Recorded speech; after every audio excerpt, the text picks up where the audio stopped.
handle the truth. You can't handle the truth. What do all men power want? More power. My name is luca-zanna. I was an Italian by birth, and I became an American by choice. Our lives and freedoms are in danger. This is not a drill. If you're listening to this broadcasting, you are the resistance. All systems go. Welcome to Love. Here we go, guys. You're listening to Love, Guns, and Freedom with luca-zanna on KTOX 1340 AM and all United States.fm network. I started already last week to have on the show, after all, it's election time, all people of different candidates who wants to run for office or they want to just be reelected. We started last week with this local gentleman from Lake Havasu. His name is Paul Mosley. And I think it's interesting what we're doing here because many people say, I don't really care about this. After all, I live in Scotland. I mean, I have listeners from Australia or even maybe from New York. Why should you care what's happening right now in Mojave County, Arizona, in LD5 in these elections? Because I tell you why. In my opinion, this is the most important role that we have as citizens, as constituents, to be involved, to be engaged in our politics. Because, politics is not an abstract concept. It's not just about politics. It's about your life. It's about your money. It's about today what you can eat or what you cannot eat. It's about the freedom that you're supposed to have to, raise your children. That's what it's about politics. So the topics that I will touch in this local politics interview, I think they are concepts that belong to any human beings. I don't care if you are American or maybe if you live in Europe. It's about freedom. It's about individual rights. It's about property rights. That's what it is about. So anyway, and that's the bottom line. And as I said, I'm here. I'm not endorsing anybody.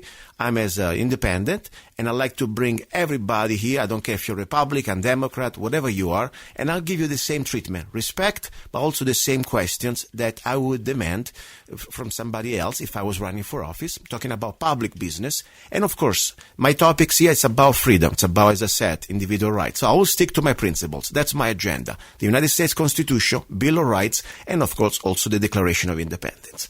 Now, I have a man here that, when I used to be in the Republican Party, today's guest, it's one of the few people in the Republican Party who I used to respect, because I tell you, I left the Republican Party. You know why? Because probably there were not enough people like him. That's why. And don't get me wrong, you're in the party, you gotta stick what you believe, and that's fine. I think you gotta stay in the machine to try to fix it. At the same time today, I found my new role as a little local radio guy, and I prefer to be independent, as I said, because I'm not here to push any party. I'm just here for the principles that I just told you before. My special guest I have with me today, I have the honor to have a former state senator for LD5, Arizona, Senator ron-gould. Ron, are you there? I'm doing pretty good, Luca. How are you? Very good. Finally, as I said, you were one of the few people that I used to respect. I mean, I respect you still, but now as you're no more an elected person. And when I was in the Republican Party, I was very disappointed to see many people running as Republicans and then running around with their voting records that doesn't really make any difference from the other side. So I tell you, I want to give you a comment at least for that. Even I didn't agree on everything you did, but I tell you, I always respected you for your principles and to stick behind your principles, and you never really compromise. So I really like that of you. Well, thanks, Luca. And you've noticed also that we have Republicans in office that their rhetoric doesn't match their voting reality. Exactly, and that's why I tell you, that's why I was so disappointed that I couldn't take it anymore, And I tell you, after you left office, I don't know. I said, why am I still around here?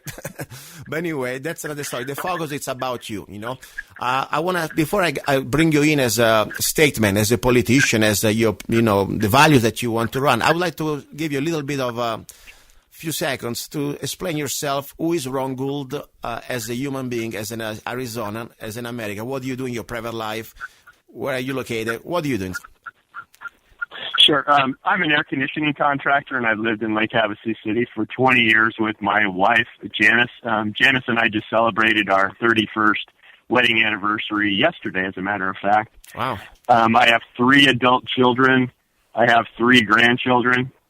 I'm a constitutionalist and a Republican/libertarian, little L libertarian. Or you could use the term classic conservative. We support limited government, lower taxes, traditional family values, and strong national defense. Okay, very good. Now, you serve for how many years? I think 3 terms, right? 6 years, correct? Well, actually, I did 4 terms. Arizona, the legislature, both Senate and House, are 2-year terms. Mm-hmm. So I did 4 2-year terms as a state senator. I did 2 years as a city councilman. Okay. In Lake Havasu before that. Okay. I was the chairman for the Mojave County Republican Party for 4 years. Okay. But you made and had been a precinct committeeman in Arizona since 2000, so Perfect. 14, 15 years. Perfect. And, but your highest level of office that you ever reached was as a state senator. About when was the last time you were in office? How many years ago? 2012. 2012. When I term limited. Arizona has 8-year term limits. Mm-hmm. And I reached my term limit and ran for Congress in the 4th Congressional District. And although I won Mojave County overwhelmingly, I lost the primary to Paul Gosar. Yes, I remember that. Now, listen, today I'm very excited you're here because, I have always questions to tell you, and there are a lot of things that I said. I was proud of you when you were there, and I think if you believe in what we believe in, limited government, and keeping track of our money in a conservative way, I think you were one of the best down there. But now I would like to ask you before we go ahead. I was actually number 1. The Goldwater Institute, which is a conservative libertarian think tank, they had me rated number 1 in the state Senate for 7 of 8 years, and I missed being number 1 that 8th year by 1 point. Yes. Americans for Prosperity Arizona had me rated number 1 for 5 of 8 years. And I always did well on. There's a group called the Pachyderm Coalition. I did well in that. Did well in the pro-life scorecard also. Yeah, I remember that. And by the way, these are public records. Everybody can go out there and check it out. So Sure. we're not just I would ask people that they do that because in reality, a lot of times you get these folks, and it's Arizona, it's a Republican state, Mm-hmm. Mojave County is a Republican county. So every Republican that you run into that's running for office will tell you they're a conservative. Yeah. But in reality, if you look at their voting records, it's generally less than conservative. You would be shocked. Well, at least I got so mad many times. I really had a nervous breakdown, seriously. I mean, it made me mad. I have more respect for the other side. At least I know that they do not represent my values. I didn't vote for them. I didn't, support them, at least when I used to be in the Republican Party. I used to be also precinct committeeman. And then you see these people, they completely turn coat on you, and they completely vote the way that the other side is voting. And this is disgusting, I tell you. I have much more respect for a Democrat, at least he stick to his principles, and we are enemies politically, and I was not going to vote for him. So that's true. I really would like to have everybody out there who's running for, Republican Party. Every voters really should look at the records, not at the type of T-shirt they wear or the type of, flag they have or their pin on flag pin they have on their jacket. We need to stick really to facts. That's why we're here.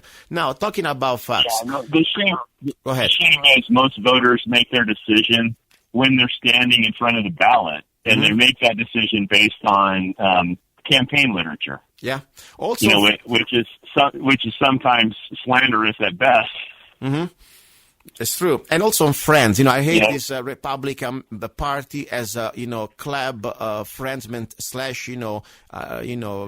I'm famous too because my friend is famous, okay? I mean, that's what really I think destroyed at least part of these elections because people get voted in not for their values or for the principles or the voting records, just because, he's a friend of mine. After all, must be good.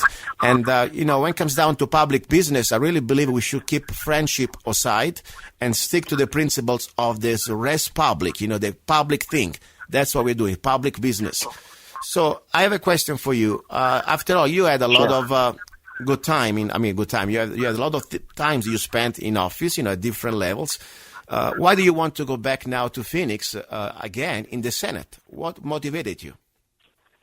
Well, in reality, we have the same problems that we've always had. Mm-hmm.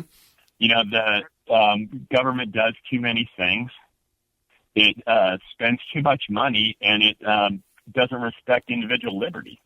Okay. And there's really not anybody down there right now that is actually a mouthpiece for a limited government point of view. Okay.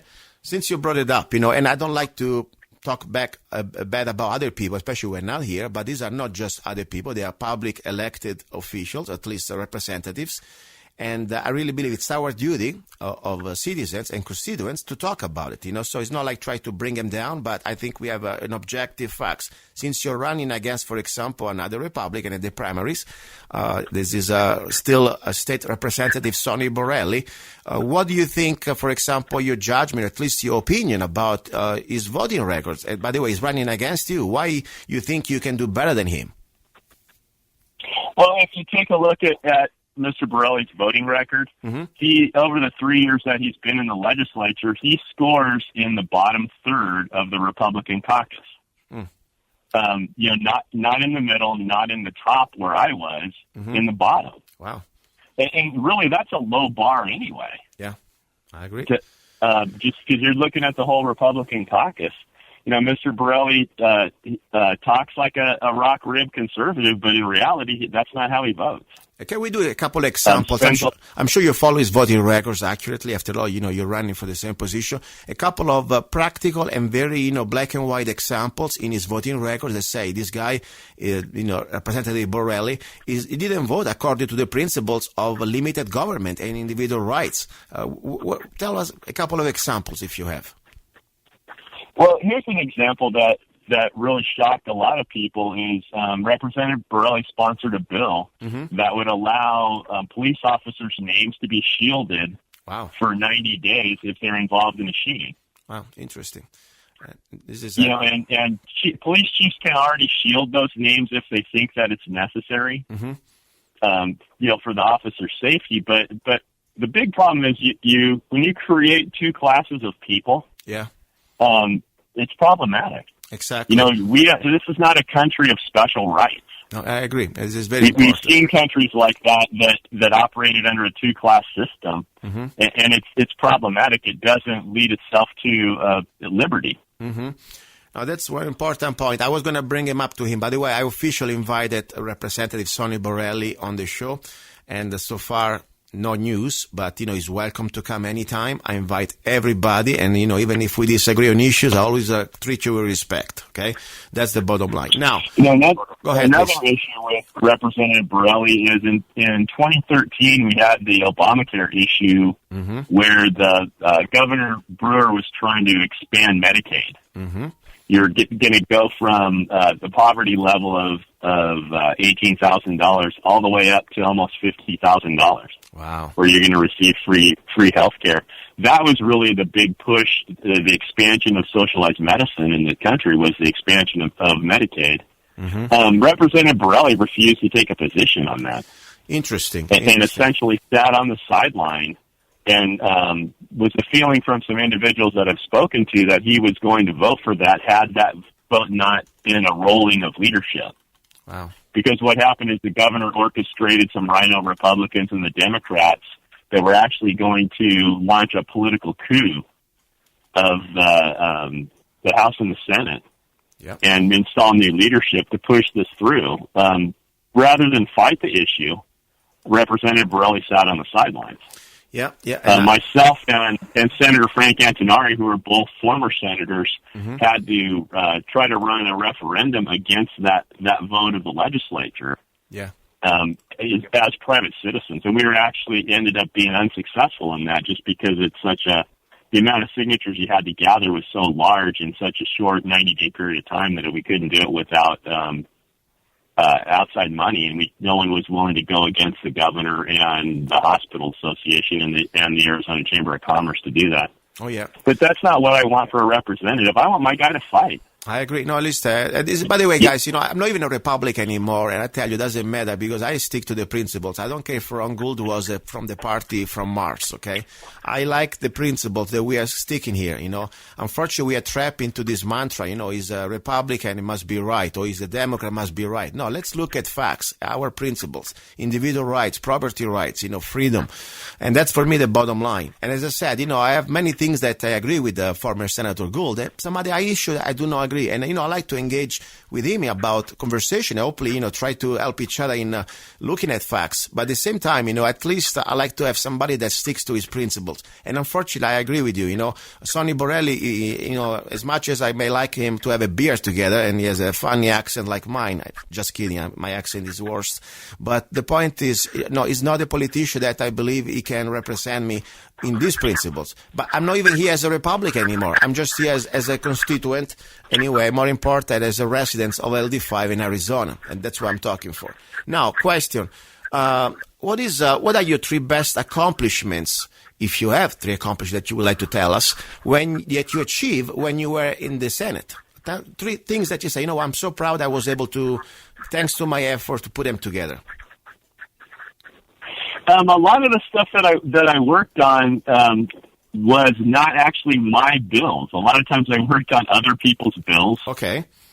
And I don't really think that bill passing is really how we should score legislators. Okay, but let's put it in this way. Because when you think about it, every law that's passed takes away somebody's liberty. Exactly. So we need to be really careful about the laws that we pass.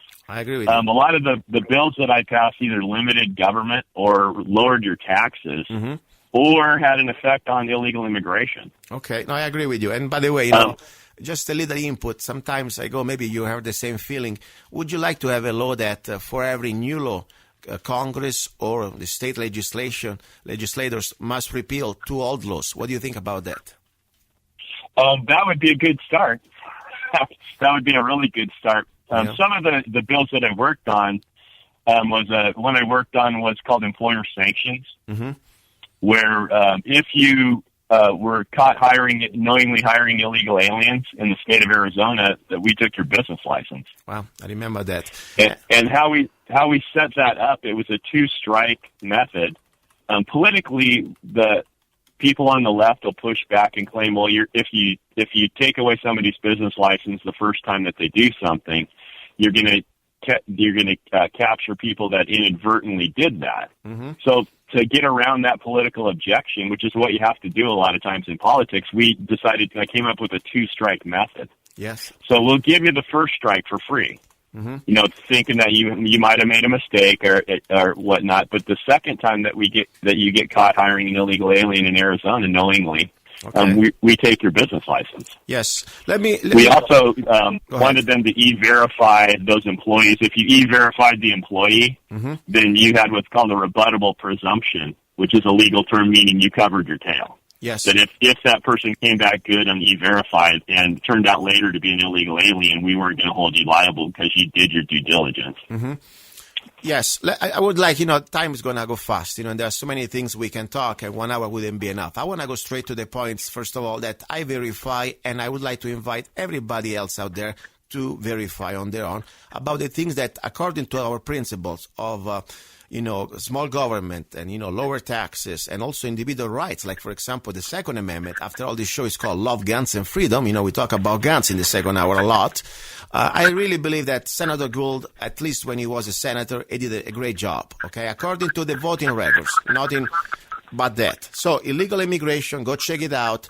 Taxes, we already know about the special award from, the Goldwater Foundation. Go check it out. It was number 1 for a long time. Another one is about the Second Amendment. Questions, talking about the Second Amendment. It was under you, at least when you were in office, that we passed the constitutional carry in Arizona? Correct. Exactly. So that was, as I said, even if you were not the only person there or promoting that bill, but, that's the type of things that we had during that time. And I think it was beautiful. Sure. I had a bill that was called Campus Carry. And what that was, and I actually got that all the way to the governor, Brewer, where she vetoed it, would actually have allowed students on Arizona colleges and universities that held a concealed carry permit to carry their concealed weapon on the college or university. I remember that. One of our Senate pages was actually shot and killed on ASU campus. He was robbed for his laptop computer. Wow. I remember that. But you see these school shootings, and they go on in school zones because schools are so-called gun-free zones, which in reality just means that the law-abiding citizen is not armed, but the criminals remain armed. Okay. I received the Legislator or Lifetime Achievement Award actually from the Arizona Citizens Defense League. Yes. Which is a Arizona gun rights group, and they're actually the group that pushes the envelope on gun rights. Yeah, I remember because also they're the ones. It's not the National Rifle Association that does this stuff in Arizona. It's the Arizona Citizens Defense League. Yes. I also held an A+ rating with the National Rifle Association for 8 years. Yes. There was only 6 of us that had A+ ratings. Yes. So, during that time, the concealed carry law went from a 16-hour course. My wife and I took it when it was a 16-hour course. There's really only about 4 hours of material. Yes. The rest of it, I like watching pumpkins get exploded by high-powered rifles as much as the next guy. Yeah. But I really don't think that you should have to watch 8 hours of that to get a concealed carry permit. So we reduced that to a 4-hour class. Yes. And then we went to constitutional carry also. Yes. Which says any law-abiding citizen 21 years of age can carry a concealed weapon in Arizona. Because that's your right. Exactly. And the states that don't allow you to do that, they've seized part of your rights. You have a natural right to defend yourself. Exactly. And you should have the tools available to you to do so. Very good. Now, this is I wanted to say, because I would like to focus on things that we can have, because I like to hear when you remind me all these things, and it was great. But now I like to engage you with things that maybe we have a little bit of difference of opinions, because I think that's probably the best part of, having a better relationship between constituents and elected officials, okay? Now, first of all, yes, let me remind to the listeners, if you want somebody that is very pure about illegal immigration, different from, immigration, I think Ron Gould or former Senator Gould, he was the man. If somebody about taxes, I already told you, go check it out. We had the best man in office at the time that he was at least try to defend our pocket. Nothing to doubt about that. Second Amendment, he just said that. We're talking about constitutional carry, something that probably many other states, they would arrest you just to think stuff like that, okay? So now, let's go back to exactly what normally I try to bring into the show, things that we may have differences of opinion, especially when it comes down to individual rights. First of all, Ron Gould, what do you think is the role of government for you? If you had to condense in a phrase, why we have government? To protect individual liberties and to administer justice. Perfect. Okay, I agree with that completely. So we agree on the principles that, a free individual, somebody that has, is free, at least is not, no crimes, no felonies, has rights to do pretty much what he wants or she wants until infringes on other people's rights. So we have that type of philosophical principle that we agree. We should be able to do things. We have rights until we do not infringe on other people's rights. What do you think? State the question again. I didn't know that was the question. Okay. Let me make it simpler. Do we have rights until we infringe on other people's rights? So, my rights end at your nose. Yeah. There's a right. Okay. I own my body, and I can do whatever I want with my body. Until I don't... and you can do whatever you want but when you try to infringe upon my rights, then we have a problem. Yeah. Let's say, for example, right now, I'm here, I'm in my office, and I'm having a glass of wine, okay? But I know very well the moment that I am intoxicated and I jump on that car, I'm a danger to others, and I shouldn't do that. That's illegal. That's wrong. Right. That's right. immoral, unethical, and on top unlawful. That's the bottom line. But right now in my house, I think it is my body. I should, of course, with freedom comes responsibility. I shouldn't probably abuse myself. But if I want to do it, I'm stupid. If I have the money to pay for my hospital, for my liver transplant, that should be my right to drink as much as I want. Correct? Now, question is, we have a lot of talking about this legalization of course, of marijuana, okay? And I don't even smoke. I hate, by the way, the smell about it. But I've always been thinking about it, the principles that we apply here, After all, we have the right to own our body, okay? And so far, we know very well that a plant like marijuana, if we get caught with a plant without a permit or any type of special justification under the medical laws of marijuana, we can lose also our home. They can confiscate our property, and it's illegal. What do you think? What is your position about for a free individual to smoke or even just grow a plant in the freedom of their privacy and property? Would you support that type of right? Like, used to be before this type of, by the way, how do you want to call, there was under the alcohol was prohibition, but at least there was an amendment in the Constitution that they tried to pass, and they passed at the time. Now we have this type of prohibition but without even a Bill of Rights amendment. Would you support the legalization of marijuana? I'm not really that worried about marijuana, to tell you the truth. Okay, go ahead, please. Because under the medical marijuana program in Arizona now, pretty much anybody that wants to get a medical marijuana card can get a medical marijuana card. Okay. So I have no problem with the medical use of marijuana. I'm not particularly concerned about marijuana. I think it's an individual issue for people. What I am concerned about is the loss of our rights under the drug war. Because we've given up. You look at the RICO laws where they seize your property. Yeah. Without a trial, as if the property created a crime. We've lost that right. You've lost some search and seizure rights also. If you're going to move towards drug legalization, we need to end the welfare state. Yeah, I agree. That's another currently, point. you can't even, the federals will not even let us drug test for welfare recipients.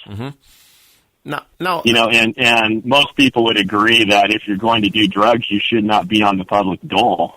I agree with that. If you've created a situation where you can't work.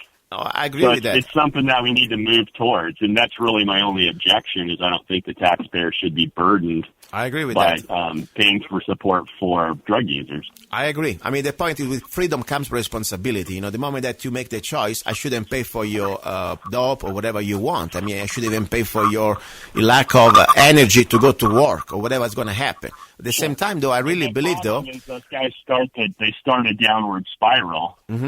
When they become addicted to drugs, and it's not necessarily marijuana. I think marijuana is a gateway drug. Because most people that move on to harder drugs started with marijuana. But when they move on to harder drugs, with marijuana you have a lack of motivation for the most part. You go into the more addictive drugs, they pretty much they effectively lose the ability to reason. Ron, in their whole life, all they care about is getting their dope. Ron, I don't smoke. Let me tell you something, okay? I don't really like I don't smoke cigarettes. I don't smoke anything. I have a lot of people that I know. I don't even consider them friends, but I know. And they're pretty well functioning, member of society. And instead they make their choice to have a bottle of wine at dinner or a couple of glasses of beer or whatever normally people may enjoy. They like to have their dope or their smoke, their marijuana at night, okay?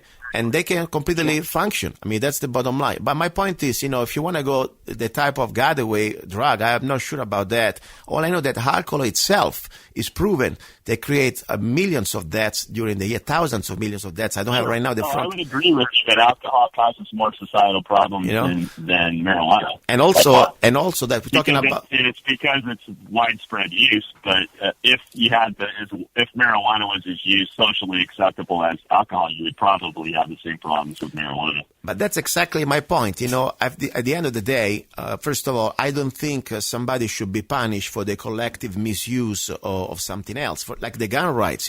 Let's say out there somebody is doing something wrong. I shouldn't be punished. You shouldn't be punished just because somebody's crazy. He starts to kill somebody. At the same time, let's say people cannot handle whatever they're smoking. I don't think other people should be punished and become felons. Right now, we have laws pretty much that if you get caught with a little bit of this plant, after all, it's a plant. I'm not even talking about synthetic drugs.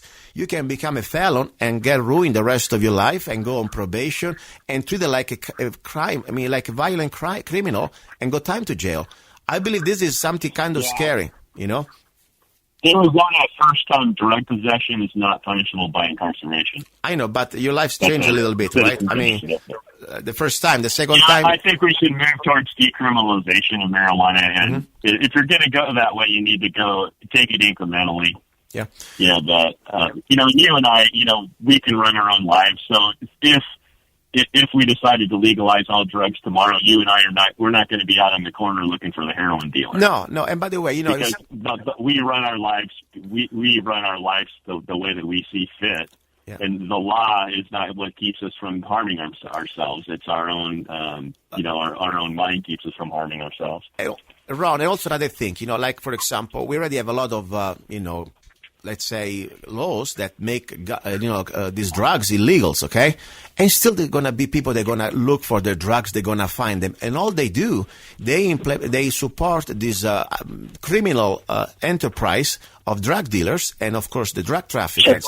That's all they're doing because, you can put all the laws you want out there. Drugs always going to be drugs. And people that want to do drugs, they don't care how many laws you put out. That's the bottom line. All we're doing, though, with the laws, like during the Prohibition, we're going to give the opportunity to the drug dealers to get like something that's supposed to be the market value of almost nothing, talking about a plant, and make it look and make it very expensive because of the demand and the risk involved into this trade, like when it used to be during the Prohibition, a bottle of wine.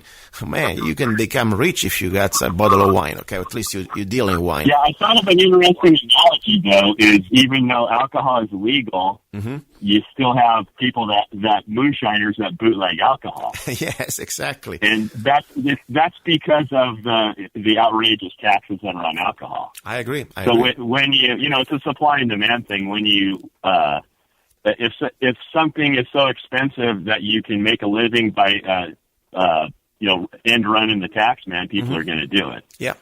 So if they legalize drugs and decide that they're going to put heavy taxes on them like they do on alcohol, I think you're going to create a bootlegging situation also with the drugs. I agree. If you start to put to max tax, I don't like to pay tax on a plant. A lot of times they use but we'll tax it as if that's supposed to make things okay. In reality, that may negate any positive benefit. I agree.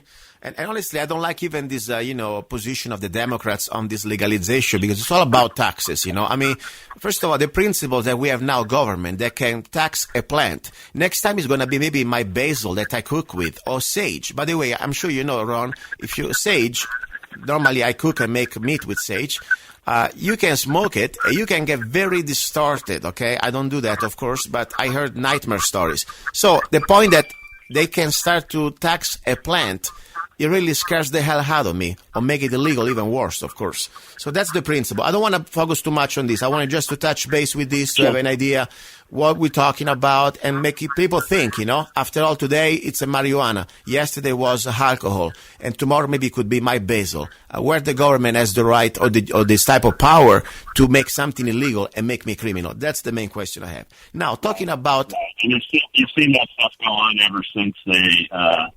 the wheat farmer that was feeding his own livestock his wheat, and somehow he still had to follow the government's price controls. Exactly. Now, the problem is, the real root problem of our issues is we have too much darn government. We have more government than we can afford. Exactly. Now, talking about from marijuana, we go to something different. And I would like to remind people that when I say hemp, industrial hemp, it is not marijuana. It is not something you can get high, okay? It's something that was completely used for industrial purposes, and we had it in America, and we import billions of dollars of industrial hemp from other countries like, for example, Canada. What is your position about this industrial hemp? Why you think, first of all, would you like to make it legal in the state of Arizona, or we should just keep it illegal at federal level? I don't have any problem with hemp. They had some legislation that I believe was from Borelli and Kelly Ward, but their inexperience in the legislature kept that from going anyplace. What they should have done is what they should do is create a study committee, a legislative study committee that taxes gives the assignment to the University of Arizona. To do some research on what is hemp a viable commercial product in reality. Yeah. Because I think that hemp gets a lot of play, a lot of press, because it's related to marijuana. It's a similar plant. I would like to see some real numbers, unbiased numbers. Yeah. So what you would do is you legislatively use a bill to create a study committee that would take a look at that. Okay. And see, is it an economically viable crop for Arizona? The second thing, the problem is law enforcement has a problem, and it's related to marijuana, because they don't have a real good, what they tell you is that they don't have a real good field test to test the difference between hemp and marijuana. So if they run across them, they need to have the ability to tell the difference between the two. Okay, I'm sure there is a way. Because you don't want the hemp farmer the hemp farmer to go through grief, get thrown and drug into jail over something that is legal. My only point, ron-gould, in Canada, they are able to make it, we import billions of dollars this hemp. And very well there must be a way, because we used to do it before, not that long ago in this country. And I would like to remind to the listeners, there are a lot of great things you can do with hemp. I mean, it's good for food, for proteins. They also build houses. I mean, you can use it for, of course, dressing, clothing. I mean, it's amazing how many industrial uses. And I find a little scary the fact that now the government, and it's not just the Arizona government, they need to find a justification. Yeah, it's a federal issue also, exactly. I mean, we try to do something extra. Probably, the federal regime would even let it fly, but at least it would be nice if the state would try to exercise our 10th Amendment. But my point, I find scary that now we need to find some sort of justification to grow a plant that we know anyway that has a lot of good applications, also for the economy would be great. But regardless, I think always the people the rights to risk and to fail if they have to, because, when the freedom of us, should be that we can try to be in this business, also growing hemp. And if there is demand, we will see. If there is demand, we will move on, But anyway, that was just an idea. Yeah, you've got to sell it to the public. Oh, I understand. The idea, so to make it, to move in that direction, members of the legislature need to see some stats on paper. I understand. So that they're comfortable with doing it. If I had the magic wand to run the government of the nation, I would do things a little differently than I would do them in the legislature. I understand. So that's just I got to play with the rules that came with the board game. Of course. But just to sum it up, would you support at least a type of attempt to make legal in the state of Arizona the industrial hemp for industrial purposes? Yeah, I don't have a problem with industrial hemp. Okay, perfect. Okay, that's very good. Now, let's go back to the role of government. And first of all, who owns our body? You think when you go to, we jump in the car, I always laugh, I smile a little bit when I see these signs on the street, put your seatbelt. It's the law. Okay. I must tell you something. As much as I understand that the seatbelt can be an important tool to be, safe, but sometimes I don't want to put my seatbelt, because maybe I don't feel like it.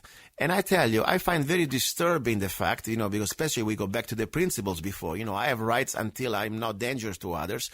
I don't infringe on other people's rights. The idea that now government claims ownership over my body, and they can give me a fine, a punishment, just because I don't jump when they tell me to jump. What is your position on these seatbelts? I'm just curious. It's interesting that you asked that. I was the former transportation chairman in the state senate for 2 years. Currently in Arizona, the seatbelt, I don't think you should have to wear your seatbelt if you don't want to. Okay, good. And I don't believe in mandatory seatbelt laws. The law currently in Arizona, seatbelts is called a secondary offense, which means that they cannot pull you over for not wearing a seatbelt. Interesting. And the reason that we've always opposed making it a primary offense is because police officers use things for what's called a probable cause stop. If an officer was just to pull you over for no reason to talk to you, because he's on a fishing expedition, that you may have committed a crime, that's a violation of your Fourth Amendment rights. So people get pulled over for having a taillight out. Yes. Or a license plate out. So that the officer can come up and talk to you. And what he's doing, that's how they find most criminals anyway. Is the guy's got a taillight out or he gets pulled over for speeding. Exactly. But we didn't want to never wanted to create the situation where they could claim, I thought I saw the chrome buckle flashing up by your shoulder where the seatbelt wasn't on, and that's why we pulled you over. Yeah, exactly. Well, that's good. I'm glad you brought it up. That's why we never moved it. I always opposed moving it to a primary offense. Getting rid of it was a tough nut. Yeah. The tide of the legislature is not. The people in the legislature don't think like you and I. Yeah, I understand. But this is important. So it's not flowing that way to remove that law. But at least you understand the concept. And this is for me very important because at the end of the day, seriously guys, once they win that battle, the government has that type of ability to make you think that now they can force you to put a seatbelt. Next time, they can tell you how much salt you can eat, like in New York, they tried, or how much sodas, even if it's terrible for you, I don't care. It's still your right to drink it, or pretty much what type of food is good for you. And of course, they can force you to buy a product like Obamacare. That's why it's so important. Sure. We talk That's about essentially what they did. The Supreme Court, Justice Roberts was the swing vote on that, and what they essentially said was that we can force you to buy a product from a third party. Yep. I know that, by the way. And when you think about the ramifications of that, it's mind-blowing. That's fascism. That's fascism. It's the union between a government and a corporation. As Mussolini said, it's corporatism. So that's where we are right now, in my opinion, according to facts. Sure. Now, question. I know that... While we're on transportation, let me hit I've always opposed texting bans, which has been we managed to kill that several times in the state Senate. And the problem with that is it creates a huge Fourth Amendment risk also. Yes. You know, they said, well, I thought you were texting, so I pulled you over. Yeah, I remember, by the way, and that... if you're... Please go ahead. Go ahead. No, go ahead. I remember that. Go ahead, please. Yeah, so the officer pulls you over and claims that he thought he saw you texting. And it's really an unenforceable law anyway, because if you're smart, and the officer pulls you over and says, I pulled you over because you were texting on your phone. And you say, no, I wasn't. He says, let me see your phone.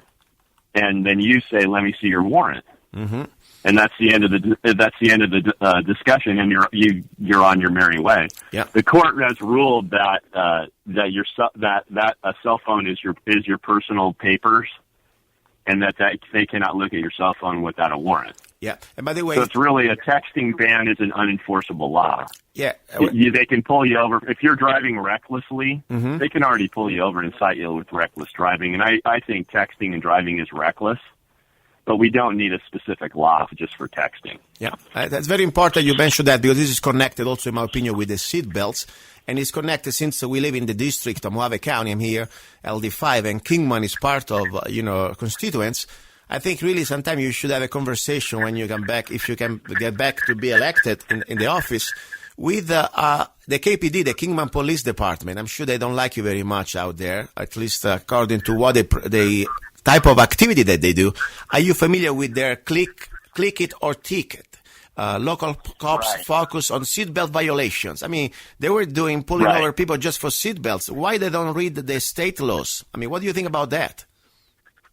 Well, to me, that's another Fourth Amendment violation. Yeah, that you're going to pull me over and tell me to wear my seatbelt. Yeah, I mean, this is serious. I mean, what you told me, that we have a state law that says that they cannot pull you over just because that's the first infraction. I mean, the seatbelt is not the main reason. But here they have, Kingman Police Captain Rusty Cooper said that the enforcement campaign is based on high visibility traffic enforcement with a zero tolerance, I hate that word, approach towards seatbelt and child safety seat. I mean, child safety, I understand. The child is a minor. But we're talking about people over 18. They can pull you over just to make a point out of that. What do you think? I don't think they can cite you under that. I think you could challenge that, to tell you the truth. Wow, because if it's a secondary offense, they can't pull you over for it. Yeah, but not as the first. Yeah, they seem like, according to this Kingman Daily Miner article of May 21st, 2012. I mean, this seems like it was at zero tolerance, and it was all about click it or ticket. This sort of pulling you over. I wonder if they actually write you a citation, or did they just give you a warning? Interesting. And try to scare you into submission. Well, I'm going to try to have Captain Cooper here on the show if he ever will come. I doubt it, but I will try it. Good question. Now, let's move to another topic, because I really like to have this conversation with you. Hopefully, we can give to the constituents a lot of information about who you are and your principles, okay? That's the bottom line. This is, for me, the only goal of this interview. I'm not endorsing anybody. I'm not putting anybody down. I would like just to give you the must, according to my principles, of course. I'm talking about things that are concerned to the topics of this show, okay? Now, we talk about who owns our body. Great. Now, who owns our money? After, we pay the taxes, are these really our money? What do you think? Or the government maybe still have something to say about how we spend our money? Oh, no, the government should have no say in how you spend your money. Perfect. I agree with you. The problem is the government thinks it's their money. Of course. Always. They take the attitude that it's their money and they're letting you keep some of it rather than it's my money and I have, I pay some taxes that are for the common benefit of all. Yeah.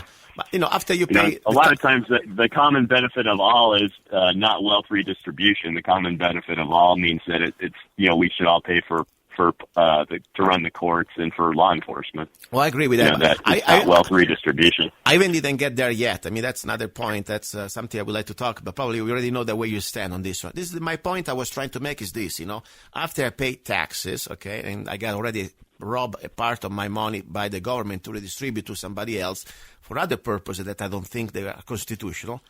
My point is I still have a limitation, at least in the state of Arizona, how I can spend my money freely. For example, if I want to gamble my money, I can't. I need to cross the river and go to Laughlin and drop my money at the casino. Or I need to go to some Indian reservation, and there I'm allowed to do it. Why in the state of Arizona we cannot make legalization of gambling, like, for example, in Nevada? By the way, you're talking to somebody that I hate gambling. I don't even gamble at anything. But, once in a while I like to drop $10 maybe on the slot machine, but that's another story.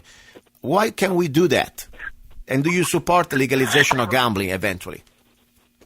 Well, you actually can have a poker game amongst people and gamble for money in Arizona.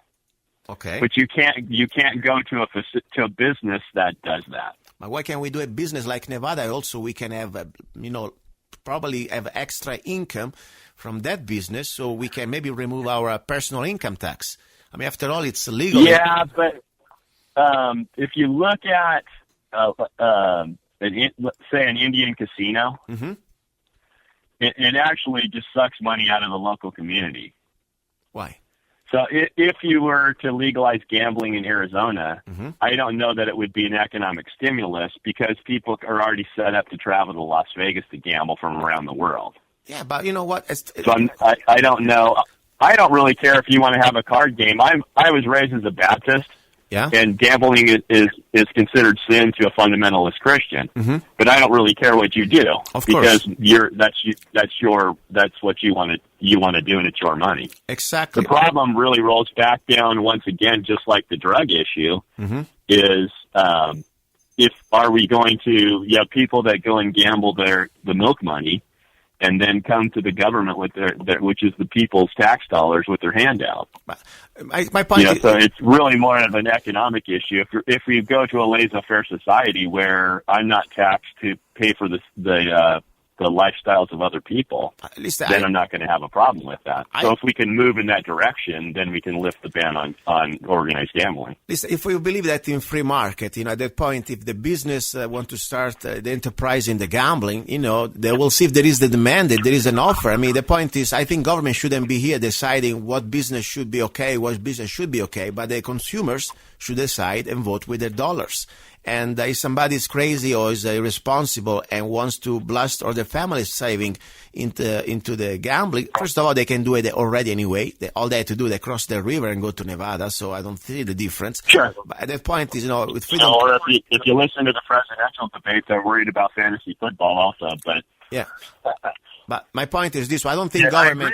I agree with you fundamentally, but I think even if we can move away from a welfare state, then you can do things like that. Yeah, I would say somebody's on welfare. I don't think should spend the welfare money at the casino. That's a fact, because after all, that's public money. Right, which is what you've seen with EBT cards. We've seen people that are gambling with those cards, and purchases are made in casinos with those cards.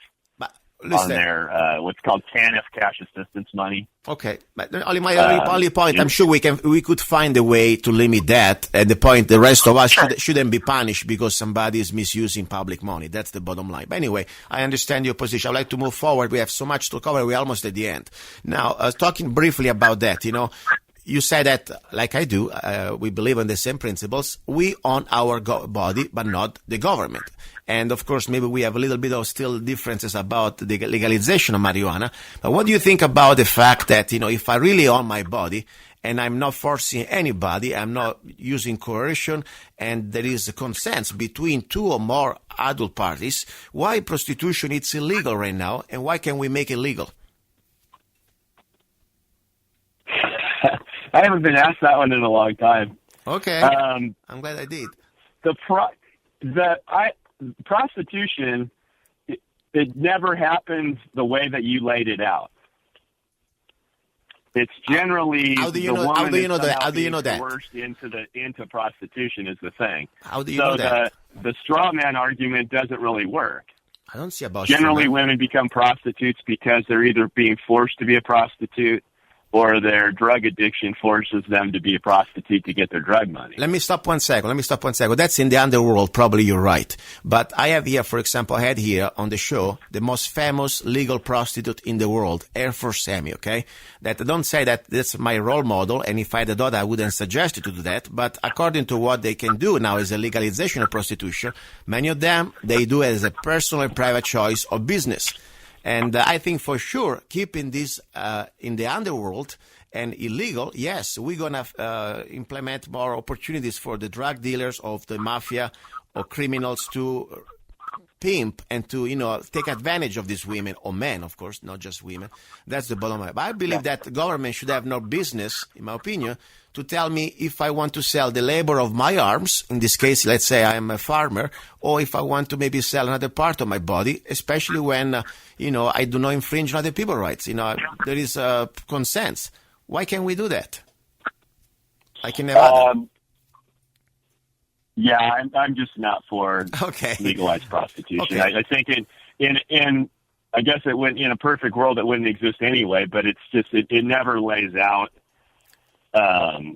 It's never just willing buyer, willing seller. All right, that's your personal thing. There's a ton of outside forces that.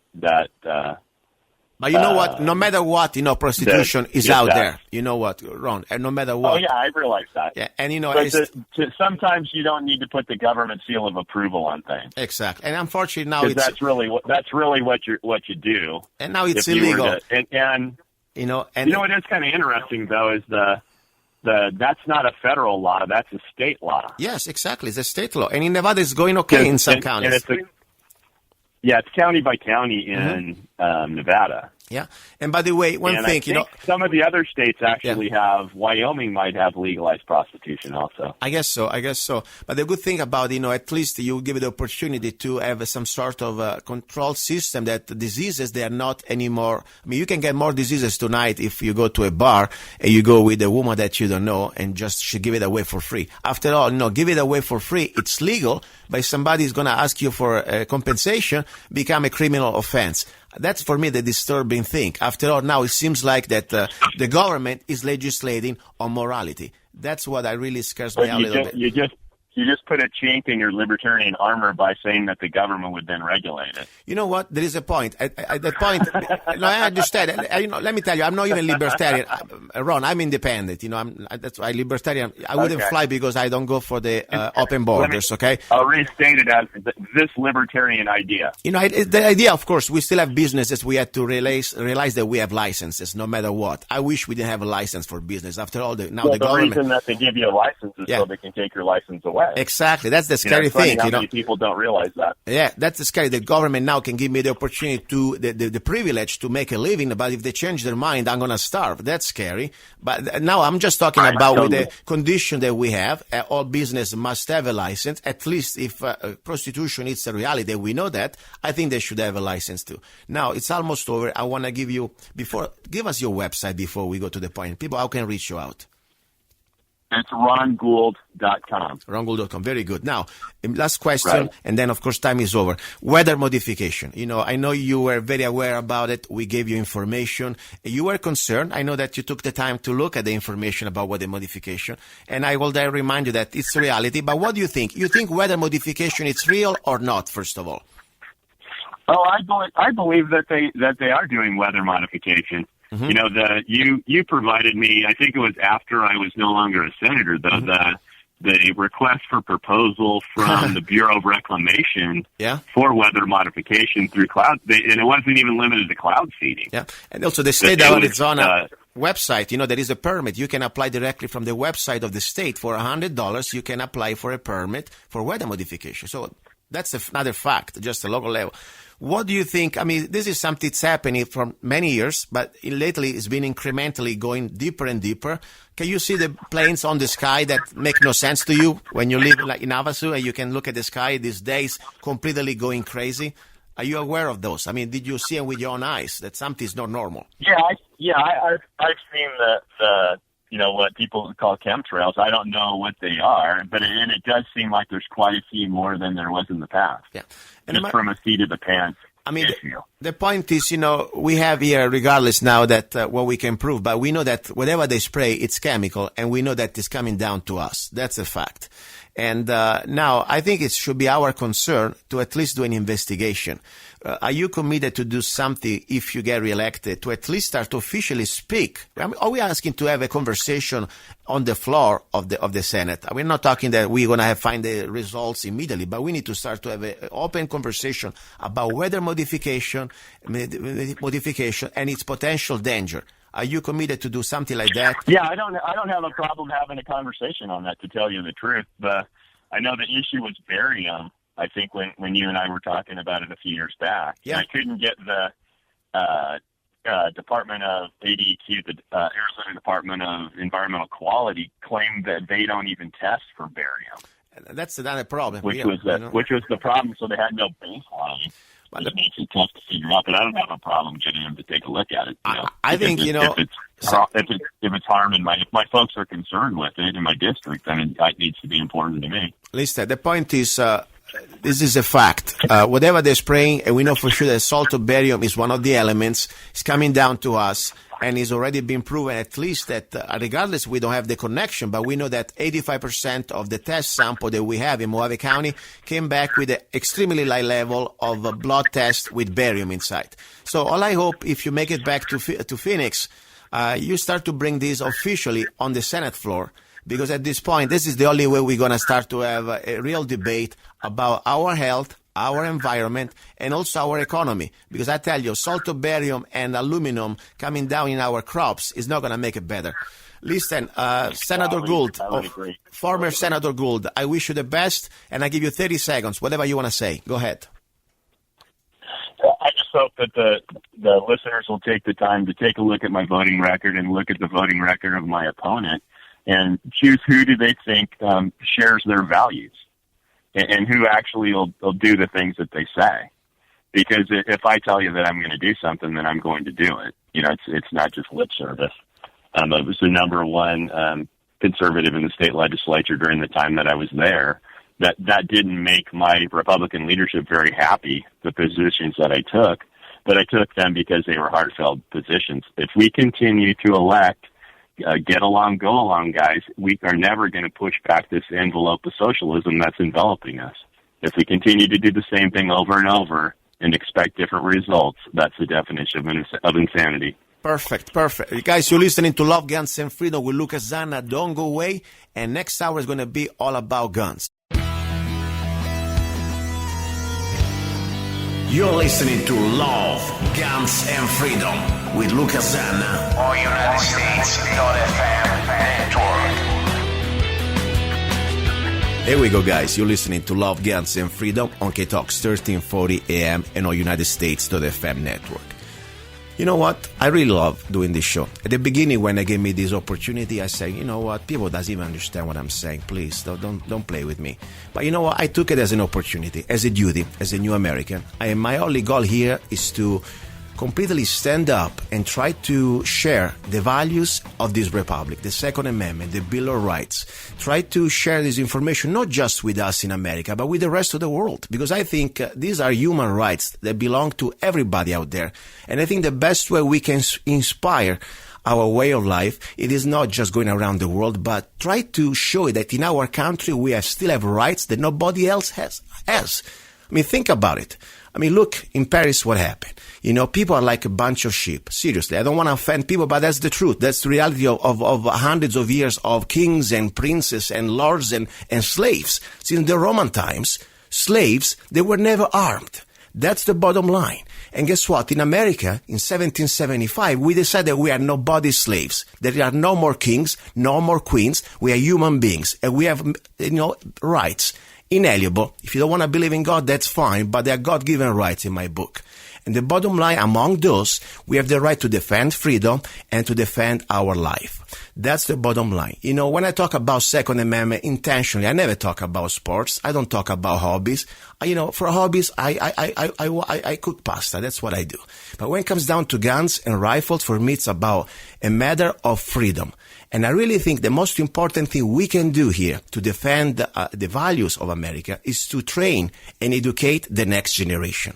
Because after all, one day we're going to be dead. We're going to be old.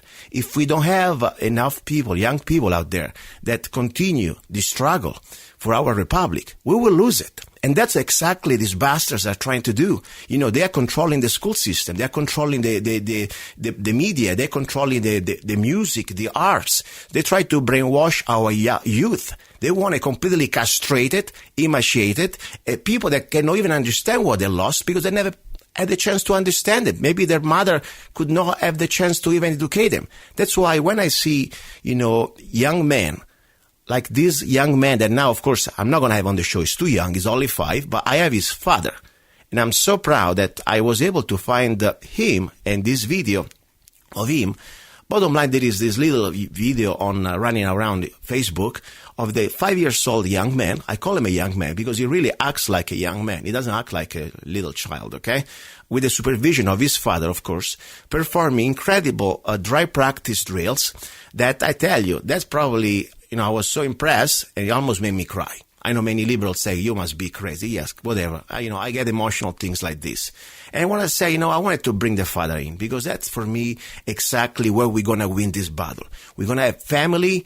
And of course, many of these bastards hate the word family because they want always, the mother by herself. So the child is going to be probably in some re-education camp or public school. But when we have a father and a mother together, or at least a father that is behind his sons and daughters and try to train him with safety, first of all, that's number one. Because I tell you, even if you don't like guns, guess what? The point is you want to know how the gun works. Because one day maybe at school some kid is going to bring a gun that's supposed not to bring. At least, if you have that type of knowledge, you can save the day. You can be sure that nobody gets shot, So the point is education is the number one weapon we have to be safe. And then, of course, training, because one day you'll never know. Like happened like just a few days ago, a 13-year-old young man defended himself against 2 felons, tried to break in his house. The mother wasn't there, and he was able to have access to his mother's gun, and he was able to defend himself, and he shot one of these bastards, and one died. I'm sorry he died, but not really, because he deserved it, He's supposed not to come there and try to break into people's homes, especially when he's a young man, like a 13-year-old guy, is there by himself. So guess what? That's the spirit of 1776. The person that I have today, I have the honor to have with me, his name is Joede Vanek from Las Vegas, Nevada, that it is not just a father, but also is a firearm instructor. And I want to bring him here, support him in every way I can. More important, to share this story with him. Joede, are you there? I'm here, Luca. Nice to meet you again. And first of all, please introduce yourself, who you are, if you are, your background briefly, where you're from, and if you are into veterans or whatever you do in your life. Yeah, I appreciate that. Yeah, I actually live in Las Vegas. I'm a retired policeman from Las Vegas. Wow. I retired about 10 years ago. God blessed my life, and I retired for 20 years, and I then moved up north and was kind of enjoying my life, but God had a different plan for my life, and the recession kind of wiped out all my finances. But I had the opportunity. I went and did training. I worked as the operations manager for a security company in Abu Dhabi, in the UAE. Okay. And I was there for about 1.5 years, building actually what they're touting as the world's largest SWAT team. They're shooting for a 200-man SWAT team there. Okay. And then just before we left for Abu Dhabi, we got a surprise, and that was my son Wyatt, which is God's greatest gift to all of us, our children. Mm-hmm. Then when we left Abu Dhabi, we came back. I'm fortunate. We saved up enough money. I have a good pension from the police department, and I just spend most of my time with my wife and child. And then in June of 2014, there were a couple policemen and a young civilian that were shot to death on, I believe it was June 14th of 2014. Wow. The two policemen were sitting in a pizza shop, and this young couple walked in on them and gunned down both policemen. Didn't say a word to them. They just gunned them down and killed them, and they took their guns, and I believe they took their badges too, walked across the street into a Walmart. Yes, I remember that. Yes. Go ahead, please. They had separated a little, so the man fired a round into the ceiling and told everybody to get out. And this young man, I believe his name's Joseph Wilcox, he walked out of the store with his friend. He was a concealed weapons carrier, and he walked back into the store, most likely to prevent a mass shooting. And when he pulled his gun, he didn't realize that the woman was with the man, and she shot him one time and killed him. Yes, and that's so important you brought it up, because, something normally during this hour, we just don't talk about Second Amendment rights as a philosophy, as a right, from also a political point of view, but also as a practical drills. And of course, I'm not an instructor. I cannot give over the radio all the information you could give in person. But one thing we try to do, I talk about things that can be visualized. For example, the after-action drill. When we are all full of adrenaline, and all we do, we focus in front of our front sight, and of course, our target, our opponent normally is in front of us, but then we forget to scan the 360 degrees. So that's something, I'm glad you brought it up, because this is something that I would like to bring up after our interview, or even during with you, we can talk about that. So please, continue the story. This is very dramatic what you're talking about. Go ahead. So actually, for anybody that's interested in that horrific event, the police department has now released to the public I believe it's on the internet. You can see some of the video, and you can see where this young man went in. Mr. Wilcox went in after the shooter, and he just passes the woman and walks just feet past her as she's pushing a shopping cart, and goes to confront him, and is shot from behind. So yes, very sad. A good person was trying to do his part, but bless his heart, he couldn't. Maybe I don't say that we could avoid it, but sometimes training for sure can get you the edge, because the problem is when we are like completely under stress. Better than me. You've been a policeman. On the street, you go by your training. At that point, you're going on autopilot. You don't think anymore. If you think, you're already 1 second behind. You got to follow your training. And for what I understand, maybe this young man, he should have gone through, maybe some basic after-action drill, at least to scan his 360 degrees. But that's why I'm so glad that you're training your son so young. Tell me a little bit, first of all, about your son. I don't want to say much because he's a minor, but, you put it out there. What is his first name, if we can say that? Sure. Actually, his name is Wyatt. Wyatt. And he's a little over 5 years. He turned 5 this year in July. Perfect name, by the way. You know that. Tombstone. Anyway, tell me a little bit. When did you start to training? Because what I see in this video, first of all, tell me about this video, because I will post it on lovegunsfreedom.com so everybody can see it and judge with their own eyes and their brain if this is something so bad, like some media try to point it out. But let's first of all try to figure it out. What exactly is doing your son in this little video? Well, actually, what's interesting, we're just doing a magazine drill there, and we're working together. Mm-hmm. And the video we shot, the fact that it went viral, it's got over 8.5 million views right now on Facebook. Wow, That was a shock. It's not what we intended to do. We had made the video. Actually, it was just my wife videoing some of the basic training I do with my child, just in firearms safety and manipulation. Mm-hmm. It was just a post on this gentleman who had manufactured a custom holster and magazine carrier for my son, and we posted it on his page. That just so people would see what kind of products he made, and that he was a good guy. And wow, it just took off from there. It's totally crazy. It was total fluke. He got a good ad out of that. That was a good marketing stuff. Amazing. 8.5 million of viewers. You know what? I'm loving it for many levels. Because first of all, I must tell you, something like that really shows that regardless what they're trying to do to us, the spirit of freedom, the spirit of our Second Amendment is still alive because of men and women like your family, like yourself and your lady. Because, I'm sure that your lady is behind you. I mean, otherwise, I don't think you could do all this by yourself. But also, you're able to train and educate your son on the safety. Because I tell you, one thing I watching the video, I realized that this young man, your son, Wyatt, is... First of all, he doesn't act like a kid. This is not a game. This is not like he's shooting at, with the Star Wars gun, okay? He knows that this is a real gun, even if it's unloaded, and he's acting professionally. Amazing. I can't believe it how a 5-year-old can be so mature in some ways, but he really understands the responsibility and also the potential danger that he has. Finger trick. I mean, I can see also the finger, how he put it out, and he's doing incredible good isosceles position, stance, and an emergency reload. I invite everybody out there. I wish that 90% of the regular gun owners that they carry the gun in the daily life, and they think they got so much, they are so good. I don't think they could do, a dry practice drill, at least an emergency reload, as this young man. So that's excellent. I give you 100 points on that out of 10.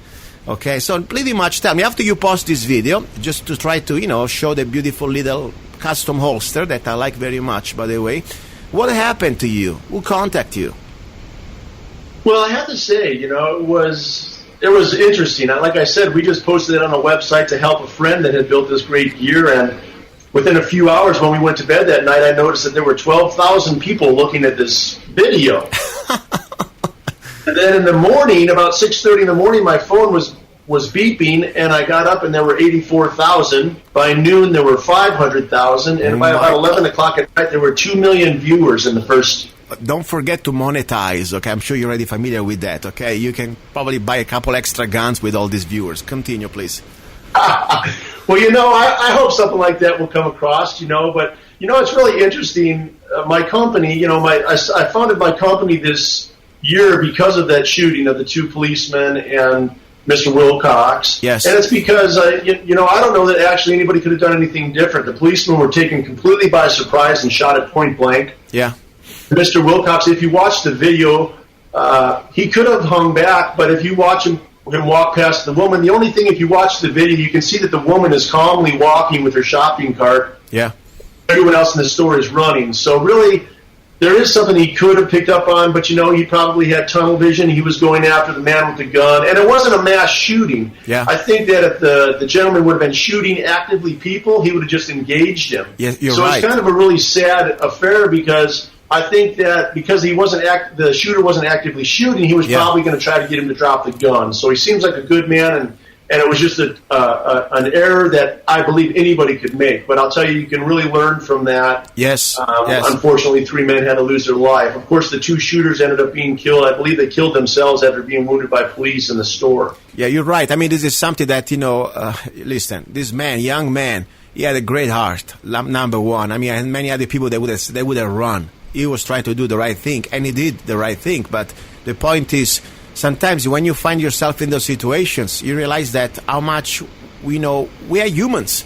And as you said, this was not an active shooter situation that you can see somebody, jumping into the, in the hotel room or into a big restaurant with an AK-47. This was kind of different. They were like low key somehow. And sometimes it's hard to decide that when you have to pull the trigger, when it's not just so black and white, So I tell you, that's something, but we still can learn. I agree with you. We can watch the video, and I watched a few times, and this is something we should really, unfortunately, visualize, because it can happen to any one of us, So listen, tell me about the love mails or the love messages, after you post the video of your son, Wyatt, doing incredible good dry practice, safe drills with the, with the gun. By the way, which gun is he using right now in that video?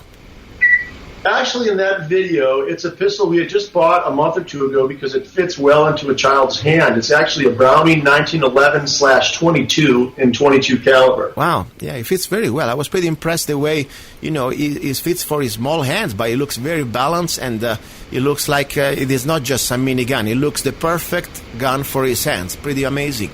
So anyway, and he was doing this, the video went viral. I'm sure you got a lot of good compliments, and maybe I'm sure you got also some propaganda out there to try to make you look like an evil father. Tell me exactly what type of hate mail or context you have that was kind of disturbing, maybe from our point of view. Well, I can tell you, I'd like to start with the positive, and the positive is, statistically, I don't know the exact number, but I would believe that 98% of the people were positive. And, it seems strange now. It seems that it seems maybe, I don't know who puts it out. We all have an idea who puts things out, but you would think there would be a much larger mass number of people that would be negative about the comments. But most of the comments, probably 98%, are positive. They loved it. They want to know how to train their children, and I make a few comments out there. But you had asked earlier actually about training with Wyatt. Wyatt is 5 now, but Wyatt, it's funny. Wyatt actually got his first toy gun from a Santa Claus in the facility where we lived. We lived in a big, beautiful hotel, and when we were in Abu Dhabi, in Santa Claus, it was the Santa Claus that gave Wyatt his first little toy pistol. Wow, very good. And how old he was when you gave him that? Oh, he was just a few months old. Santa gave him a wrapped present, and when we went up to the room, we laughed because, of course, I've been in the guns my whole life, so we laughed. He got his first pistols from Santa Claus. Wow, that's excellent idea. So if you are a father and maybe your child is just born in a few months, buy him a nice gift now with the joy to envision when he's going to grow up and he's going to remember that you were thinking about him when he even couldn't walk. So I think it's a great thing. I am very glad. And now tell me something. Is your child? What I'm really concerned here. Is one thing, and I want to tell you something from my heart. It is not just the hateful people out there that don't mind their business and they tell you how you should educate your child. What I'm concerned is that 3 magic letters agency that I'm sure you're familiar since also you are in the law enforcement.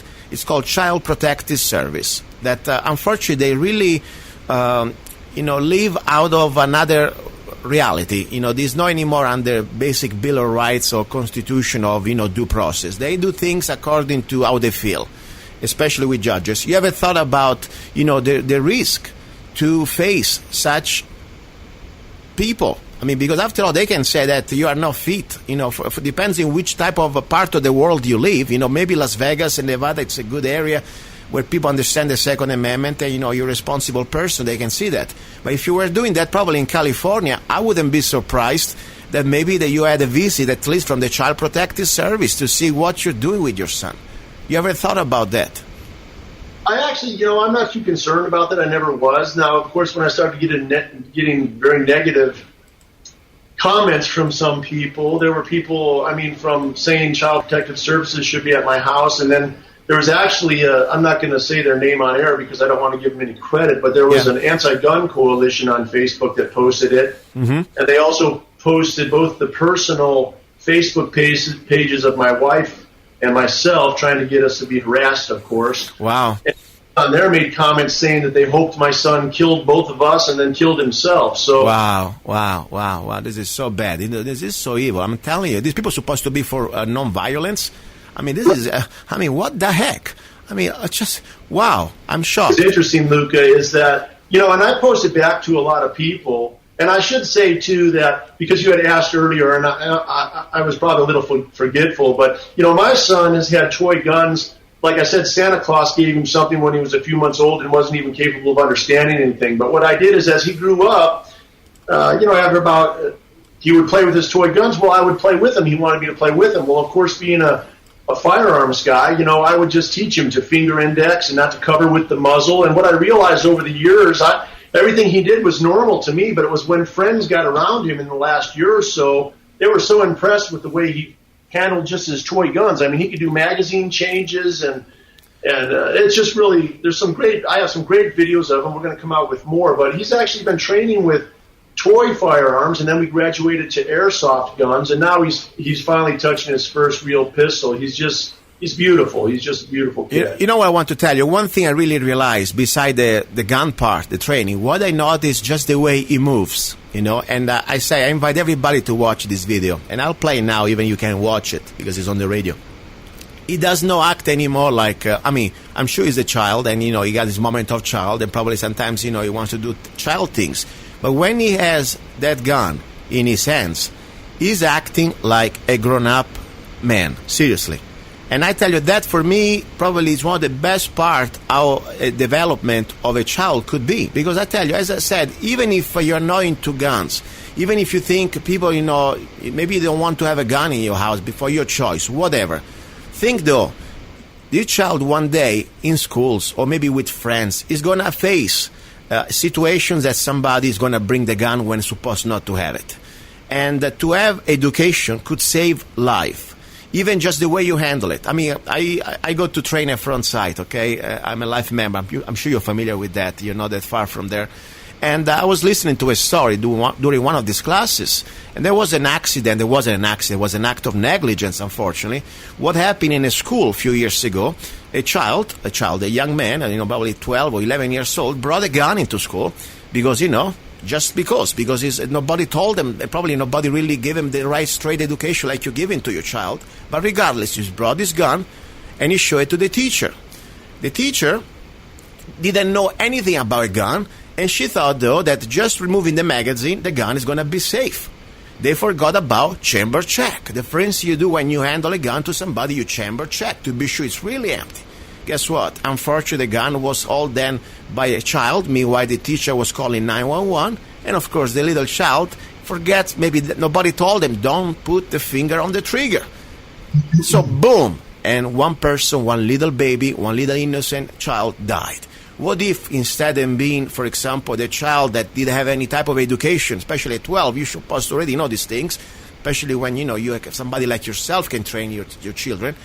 Say, hey, wait a second, teacher. Yeah, you removed the magazine, but we got to check the chamber. And right there, we could have saved a life. So I say education in everything, even if you don't like, the guns, I think you should have some sort of almost mandatory. I don't like the word mandatory. I'm for freedom. But the point is, this is a safety issue. You really can save people's life, So anyway, I'm glad that you're bringing up your child in such a beautiful way. I'm telling you, I'm very moved, and this is great. Let me see if I can play 1 second the audio. I know it does not give justice, but let's see if this little video works. 1 second, okay? Watch there. Okay. On. Out. Nice. Dump it. There we go. Drop it. Back it. Dump it. Thank you. Drop it. Grab it. Dump it. There we go. That was a beautiful emergency reload, dry practice. Of course, no ammo. I tell you, some children at 5 years old, they barely can feed themselves. And I'm not trying to be mean. It's true, I see some people that really, my gosh, I feel sorry for their sons. This guy, wow. It was worth to watch it. All I say, this is great. And I want to say another thing. On my show, I like to promote businesses and people who do their best to try to share and continue the heritage that we have, and the right is not just an heritage, also is our right of the Second Amendment. And, you're not my sponsor. You don't need me. Of course, you got already your 8.5 million promotion, much more than what I could offer you as a radio station. But regardless, I want to give you 1 minute. You can say everything you want about your business and introduce yourself and how people can contact you. Go ahead. Well, Luca, I just want to say I appreciate the time to do this. Really, the message I just want to send out to people is that, guns aren't a negative thing. People looked at that video and they immediately jump to violence, and I'm teaching my child violence. Why don't I teach him to box? Well, boxing is violence. Guns aren't violent. Guns can be shooting sports. It's just my kid enjoying his interest, and fortunately for him, his father is experienced in that interest. But my business is actually, the name of it is Vantac International. I have a Facebook page. I'd love for everybody to visit it and like it, share it. We put a lot of safety tips on there. I have a lot more videos coming of Wyatt. You're going to really be impressed. He's awesome. We have a video of him clearing a house with a toy gun, and he's just a really awesome kid. And most of all, I just, I'm pro-Constitution, and I love the country, and I love all the people in it. I wish we could all get together on things like firearms and not villainize them. Perfect. And I would like to say one thing. You brought the word violence. I always believe that when a law-abiding person, carry a gun, he does not carry a gun to kill, but we carry a gun to save lives. That's the bottom line. And that people, they don't want to understand it. That's okay. That's their problem. If they want to be stupid, that's fine with me. But the reality is this one. I do not carry a gun to take a life. I want to carry a gun because I made a decision that, first of all, I don't want to see innocents dying, starting from myself, my family, or my fellow humans around me that they don't deserve to die as innocent people. And this is exactly what we need to understand. Evil is there. We like it or not. This is not a Mary Poppins movie. We can say, it doesn't exist, doesn't matter. They still come and get you if they can. And it's our duty to defend our family. It's our duty to defend, and more important, to share the skills. The gun is just a tool. It's an extension of my mindset. I can be probably, if I have to defend myself, I'll use my teeth if I don't have a gun. It's the mindset the most important thing. But the point is, it's a good tool. Because as you see in the article that I was talking to you before, a 13-year-old man, young man, alone in his house, I think it was South Carolina, he was able to fence and defend himself against two felons. They were trying to break into his house. Maybe one day, I hope never going to happen to your son, but for God's willing, he has to stay home, and somebody's trying to break in his house. I wish him well. Okay, that's the bottom line. The point is, you give him at least a chance to be not a victim. And that's priceless. And more important, at the end of the day, we know the Second Amendment wasn't about self-defense. It's about, as free human beings, we have the right to defend our republic and our freedom, because we are not subjects. That's the bottom line.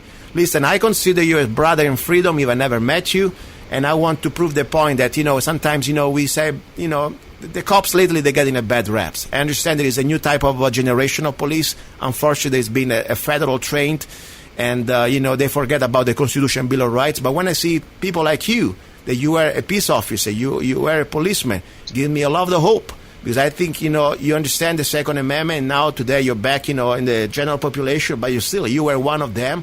And I'm sure, people like you don't change. That's the bottom line. You are now what you were before. So I'm glad that also you serve as a policeman out there. And I hope more people like you will serve as a peace officers in our communities.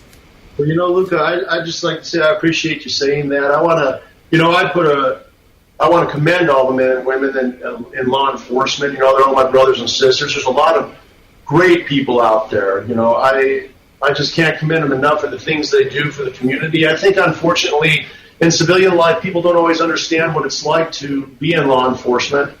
And they're just doing a great job. And I wish the community would stand behind them and always give them the chance to explain themselves and what they've done. And sometimes you're still not going to understand what they've done. But anyway, I appreciate this again, Luca. Just to finish up, too, I'd just like to say I actually contacted the NRA this morning, and it sounds to me like they're really going to get behind this video and what we're trying to do with the company, which really excites me. I've been an NRA member, a life member for, I think, 20, 25 years, and a member for almost 30 or 35. Mm-hmm. So I think that's a great thing. But thanks again for having me on the radio, and I appreciate it. Please be in touch, okay? And if whenever I come around Las Vegas, I can give, I don't know, where do you train? You have a range where you like to go? You have a place that you go to shoot? Yeah, I have a range that I go to privately, and then I can train at a couple of the public ones. So I'm just kind of all around town, but I'd love to get together whenever you came out here. I would love to one time to shoot with you and your son. That would be my honor, okay? Oh, that would be awesome. Thank you. Okay, guys, don't go away. You're listening to Love, Guns, and Freedom. This is the second hour, all about guns, rights, and training. He's a songwriter, a poet, a rifleman. I'm not afraid. And a constitutional activist. I'm not afraid. Italian by birth. I'm not afraid. American by choice. Gianluca Zanna. I'm not afraid. And his new CD, Love, Guns, and Freedom. 16 powerful songs on one CD from the heart of a patriot.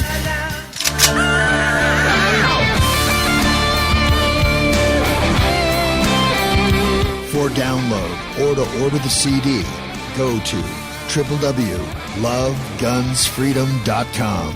That's www.lovegunsfreedom.com. Lyrics for your mind, music for your heart.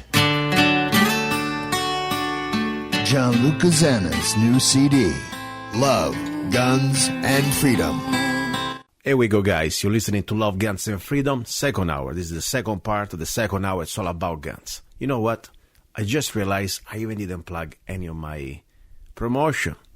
You know, I told you many times, this show for me is an act of love. I don't do this because I want to become a radio star or because this is my job. Seriously, I can do so many other things. Normally, I do many things. I don't need anything. And for sure, I don't need to be on the radio. But I took, as I said, as an act of love. All I'm trying to do, my little part, okay?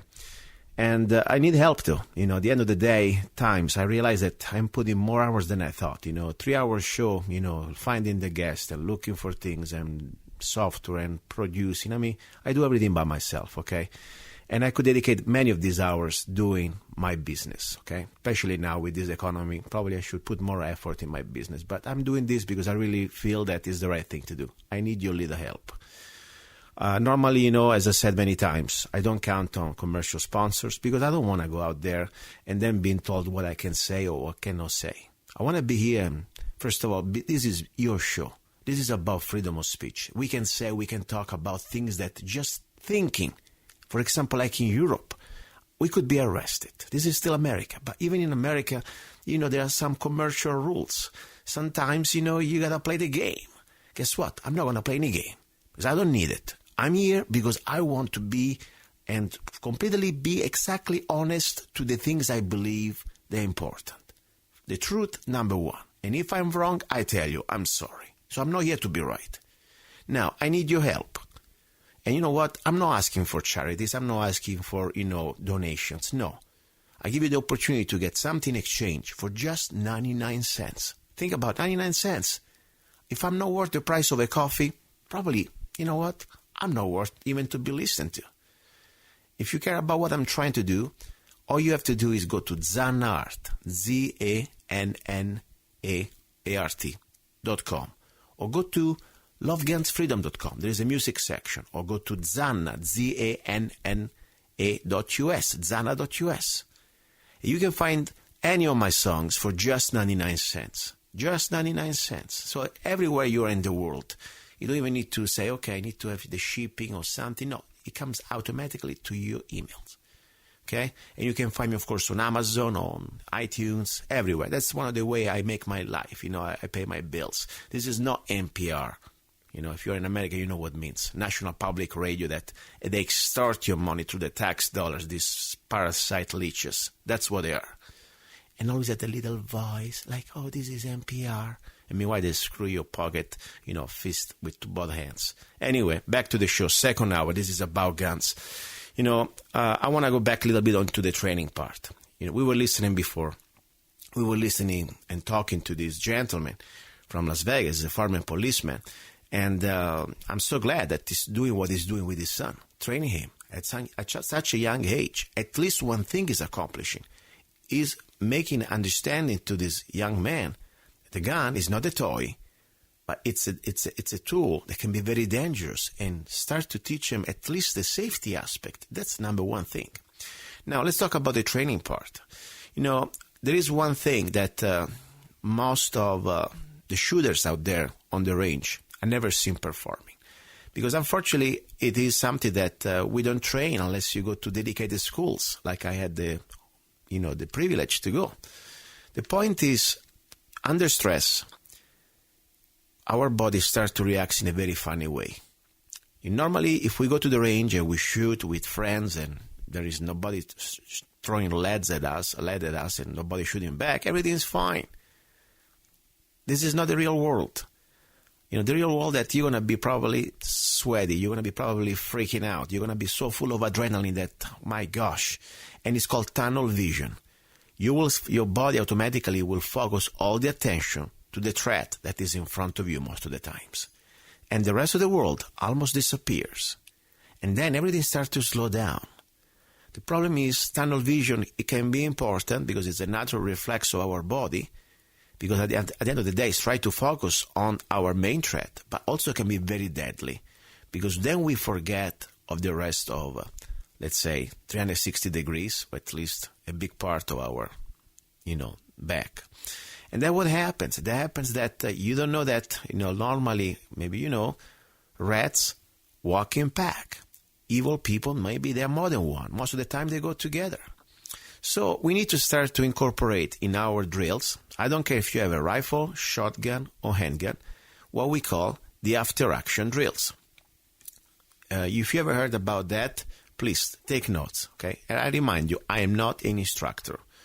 I'm not here to teach you. I'm just telling you to give you some input.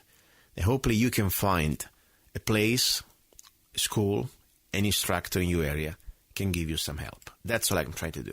But, at the same time, I must tell you, I'm also a distinguished graduate at Frontside, Nevada, and I've done this many times. Now, let's talk about this after-action drill. As I said, no matter what you're shooting, it's the same concept.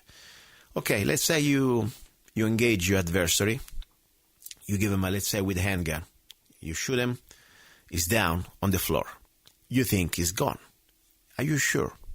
Maybe not. Maybe he's faking it. Okay, number one, we need to start to think that now all this adrenaline, all this focus, all this tunnel vision, we must be training automatically to get away from it. So first thing we do, you start to have quick left, quick right, or left or right, or right or left, doesn't matter, scan.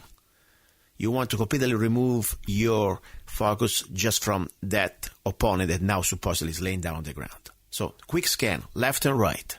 So we try to remove ourselves from the state of tunnel vision. At that point, you move off the line of fight, line of fire. In the real world, you would run behind cover. On the range, you're going to just probably make just one step left or right to simulate that process.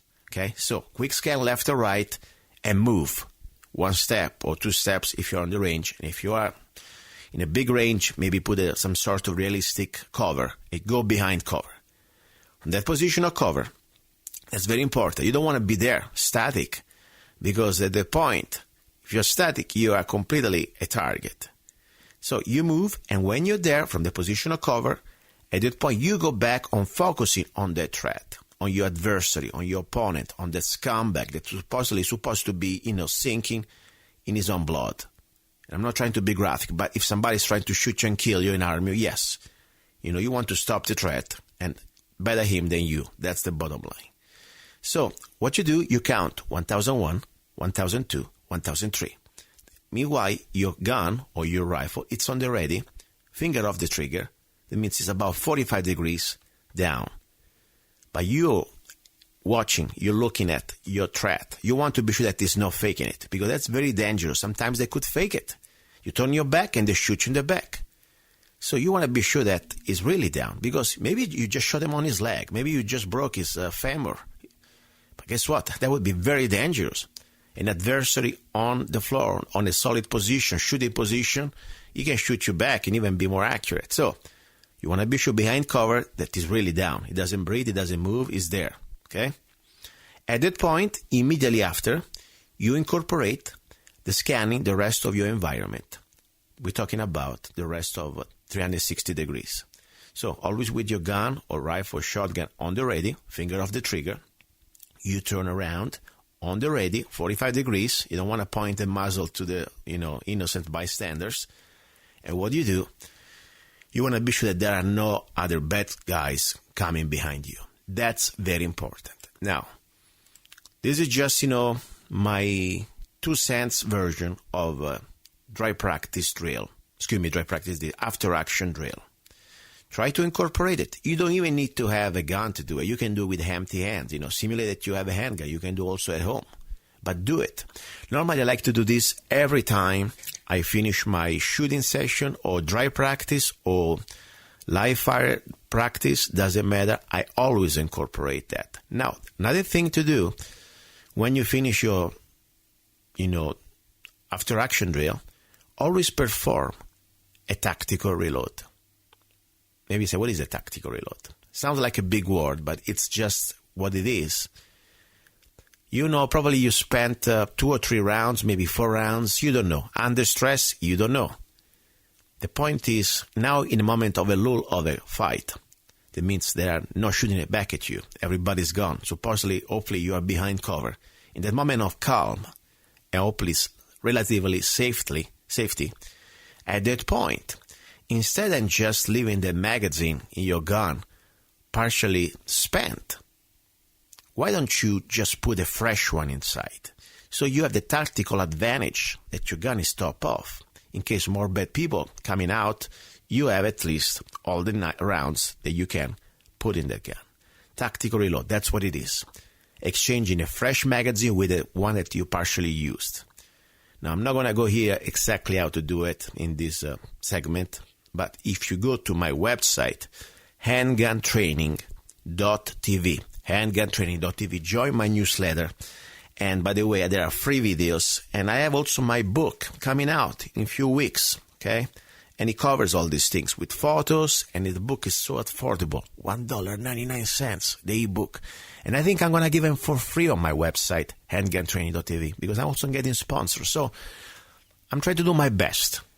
My only goal here, as I told you, I would like to have every law-abiding person, not just in America. I wish in the world, if these freaking tyrannical governments are out there, unfortunately, every government that denies the right to the people to defend themselves, you are tyrannical. That's the point. Was before with the British, when they were here in the colonies, and of course it is everywhere around the world, because now the point is the governments of the world, they don't give you, the point is supposed to work for you. Instead, we work for the government. And even in America, of course, but at least people before us, 240 years ago, during, the Revolutionary War, we fought, our founding fathers fought, and we were able for a moment to make an accomplishment. Government they don't give us any rights. We have rights. Now, unfortunately, the rest of the world, we realize the difference between America, what's supposed to be, and what is the rest of the world. Government give you privileges. So even in Switzerland, that is a great country, in my opinion, at least better than European countries, if you want to have a gun, you must ask for a permit. In many countries, that's the normal. But for example, here in Arizona or other states like Arizona, it's our right. I don't need to ask any stinking permit when I go get my guns. I can buy a gun at the store like I can buy a pair of shoes. Okay? And also to carry it. But this is Arizona. But regardless, wherever you are, my dream would be that every law-abiding person could have their right to self-defense. Now, talking for American people, because this is now mostly where these laws applies, or at least it's easier. I wanted to, talk about a gun that I already talked many times, but I would like to articulate a little better a couple of things. First of all, about modifications. It's the Glock. The Glock 17 or Glock 22, if you want to choose a 40 caliber. Glock 17 if you like a 9 millimeters. Or whatever Glock, normally they're all the same. Okay, unless you want to go for the micro Glocks. But the point is, there are many guns out there, okay, seriously. And don't get me wrong, everybody got their preferences, and that's great, And probably, there are many guns better than Glocks. I know that. I know for sure there are guns much more, probably better made and better looking. The point is, I'm trying to find a compromise. If I could give some sort of a 2 cents input or feedback to maybe a new person that is on a budget, but wants to have a solid, reliable gun. Maybe would like to buy 2 guns for the price of one. This is just my only goal. And he would like to have also accessories that they are affordable and they are easy to find. Aftermarket accessories. A magazine that you don't need to spend a fortune for each magazine. So my choice in this situation, calculating all these things, is the Glock. Now, I said, you can get whatever you want. I don't really care. I don't even get paid by Glocks, okay? So let me just check 1 second, first of all. Chamber check, mag check, removing the round. Now, here we go. This is my Glock 17 here.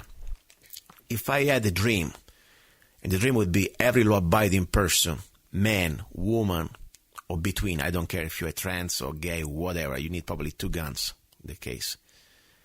I wish every one of you, law-abiding person out there, would have at least 1 handgun. And that would be something, if I could give you the gun that it's easiest to train with, and also it's in compromise between, the ratio between affordability and quality, I would say a Glock. Then if you like something else, that's fine. I don't care. But now I'm focusing on the Glock. And I tell you why, with about $500, you can get an incredible gun that you can get spare parts that probably you never need. And they're not really external safeties. The only safety is your finger. So it's kind of almost working with the revolver somehow in the simplicity. Of course, it's not a revolver, semi-auto. You have an incredible capacity of ammunition, 70 rounds in the magazine, unless you live in states, I was almost using a bad word, messed up like California, New York, stuff like that. But for the rest of America, you can have all the rounds you need, okay, to at least have a chance to fight back evil. That's the bottom line. If cops can afford, they think that they can have 70 rounds, I think sure we should have two, okay?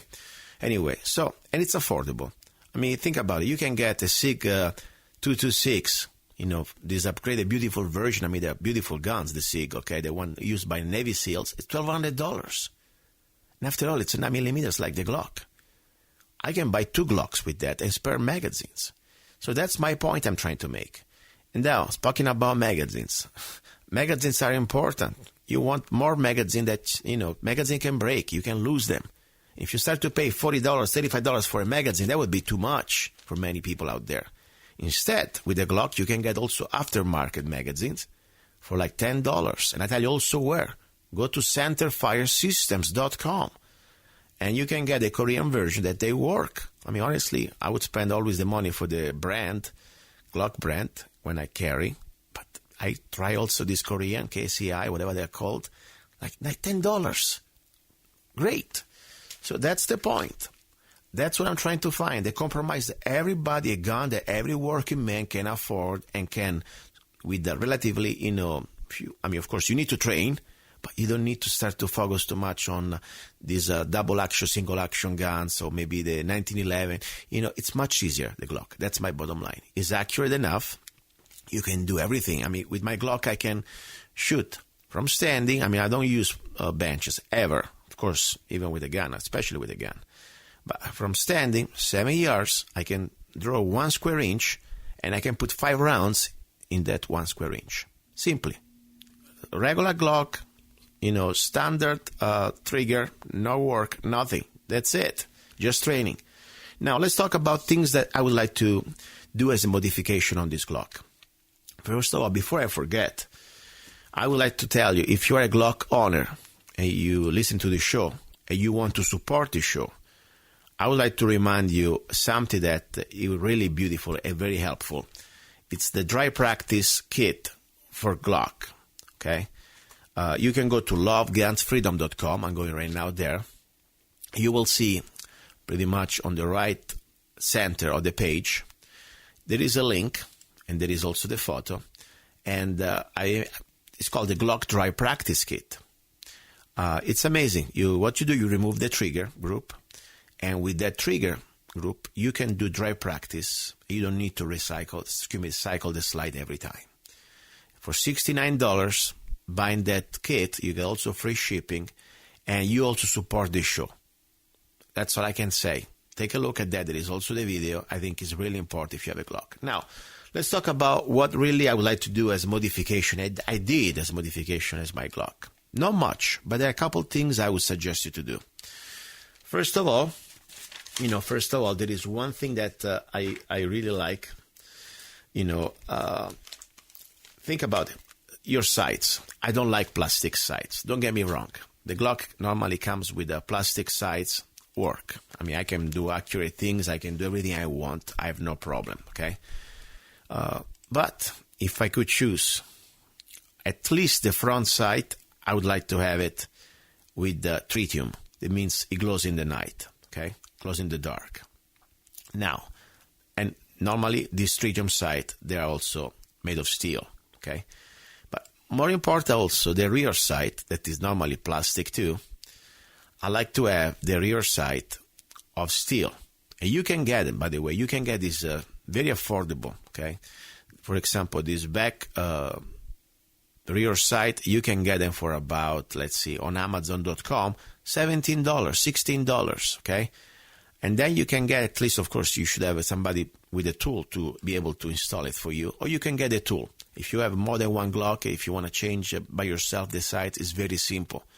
You can get a tool to change, the pushes, the sight for about $50. There are different types. That's the bottom line.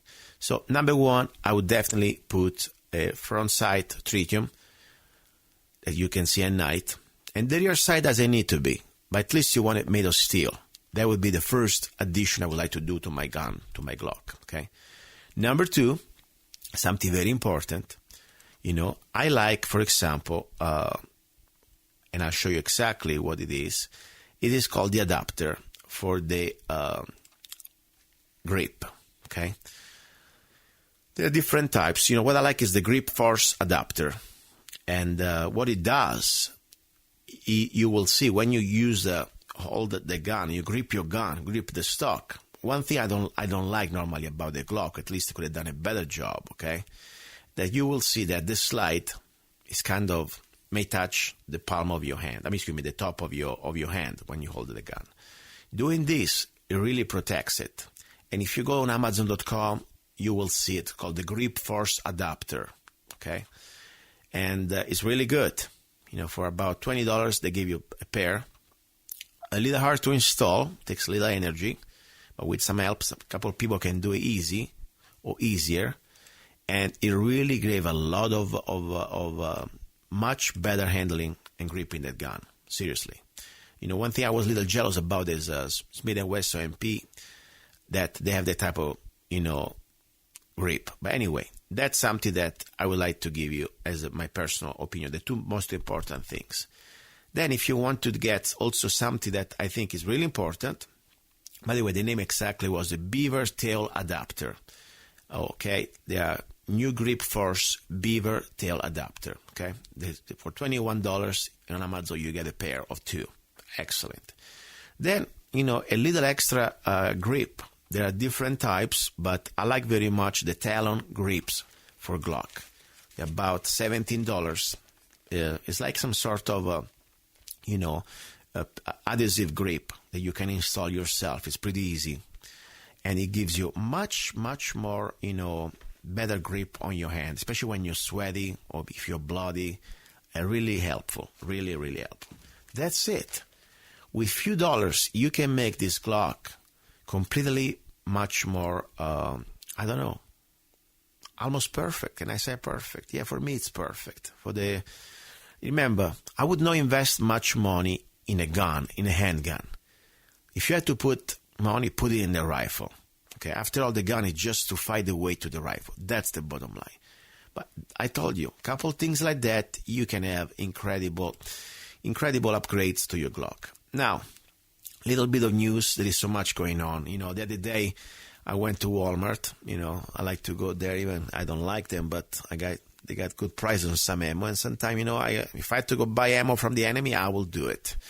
There is a ZQ1 on 308. I shot them. They are really good. Anyway, bottom line that I found out that Walmart now, they come out with this news that they don't sell anymore semi-automatic rifles. That means, used to have AR-15 or things like that. No mas, no more. That's fine, bastards. They want to say the excuse that citing low demand. There was an article on NPR that made me puke 3 times. I had to change my shirt. Walmart, thought to be the largest seller of firearms in the USA, will stop selling military-style, modern sporting rifles. This is from NPR. And all the excuse they're saying because, decrease in demand. Such BS. But whatever, let them, what? Good, we're going to buy somewhere else. We don't care. Honestly, if you didn't buy your AR right now, you're a loser. You better move your ass, okay? That's the bottom line. And of course, meanwhile, you have, I don't even want to go mention the word New Jersey, okay? They want to ban now the most common anti-rifles, like I heard like the Mini 14. Give me a break. But the worst part I heard this week about the news in North Carolina, after the Paris, terrorist ISIS / Obama-funded, ISIS attack, the Greensboro, North Carolina residents cheaply turned in their guns at police request. The bottom line was that the police, after, this attack, asked to the citizen, please turn your guns in, so we're going to be all more safe, the pledge of no violence. Like if the bad person really is going to listen to that, a evil, whatever it is, terrorist, non-terrorist, doesn't matter. Somebody wants to kill you is going to laugh at this. I don't want to use bad words. I'm on the radio. I'm sorry. So anyway, that's the bottom line. Insanity. Now, don't you wish, if you were forced to be in a place like Paris during that attack, and as I said, many people say that this was never happened. Listen to the final hour. I'll give you my 2 cents on that, okay? But I'll focus now, regardless. Situation like that. Don't you wish that you had that chance, at least one chance, to have a gun in your hands, instead of being there, sitting or laying down, begging for mercy of these bastards? I'm sure you wish. Every human being would wish to have at least a fighting chance, at least to have a gun. I'm sure the president of France had his goons or his bodyguards with him, like all these politicians do. Instead, as slaves, no, they don't want us armed. Okay, guys, don't go away. You're listening to Love, Guns, and Freedom with luca-zanna. Please don't forget, go to my website, zanna.us, and download any of my songs for just 99 cents. I appreciate it. Ready for hour number 3? Much more. Bye.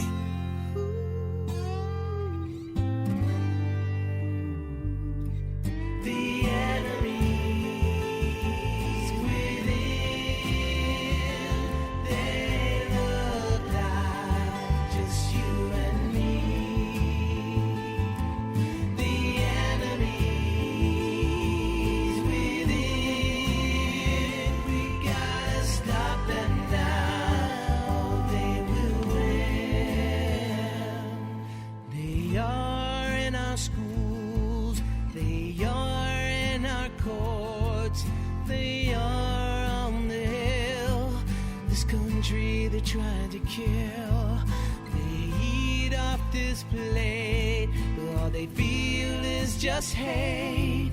They hide in the dark, from within they attack. The enemies within. Have you ever met someone on an online dating site and thought, wow, this guy is perfect for me, or she is simply amazing, only to find out they were hiding a deep, dark secret? They plan to vote for Hillary. FreedomLovers.us was created for singles who want to exchange ideas and a love for freedom. People who are looking for solutions to create and defend freedom in the real world, and at the same time, getting that once-in-a-lifetime chance to find their true soulmate. Whether you are interested in meeting your soulmate, making new friends, networking, or hanging out with that like-minded liberty lover, visit freedomlovers.us. It's the first free dating site and community. So patriots, don't waste your time with other dating sites. freedomlovers.us is the place where like-minded singles really click. Here we go, guys. You're listening to Love, Guns, and Freedom with luca-zanna on KTOX 1340 AM and all United States .fm network. Final hour. And I'm not saying how I'm tired or I'm bored. I'm just saying how because it's like a new topic. I've tried to enjoy this hour. The first 2 hours I want to give you solid information about, of course, politics and the rights and conspiracy, and of course second hour about guns.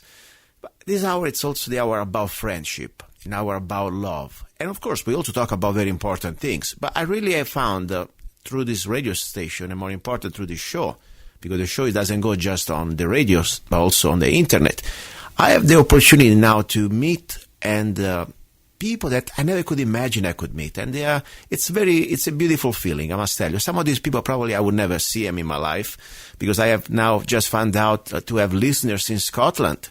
And I don't know, it's kind of amazing, to see people from different parts of the world listening and having the same type of, goal.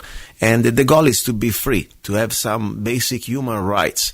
And the government is supposed not to be our master. And that for me is something that made me feel really, really grateful to be here. And, I'm very grateful also to have found a man in California. I couldn't believe it. That I never could believe that I was going to almost, I don't want to use the word fall in love, okay? We are not at that point. I'm straight guy, and I know he's straight too. But, I really have a lot of respect. The gentleman that approached me almost 2 years ago was one of my first listeners on the show.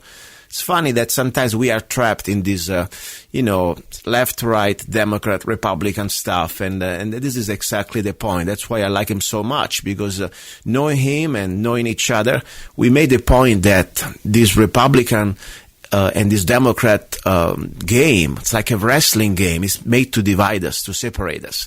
Of course, now I'm an independent, so I'm not even a Republican anymore, but he's a kind of an old-fashioned Democrat. Honestly, compared to the Democrats we have today, this gentleman is, for me, it's like, Jeff Kennedy. Anyway, let me bring him on, because it's very amazing. We had a conversation with him a few weeks ago, I think almost a couple of months ago, and we were talking about all the situation with the refugees and, of course, the crime and a lot of stuff. And unfortunately, I hate to be right, and I hate even when a friend like him is right. I wish always we are wrong when we talk about such important things.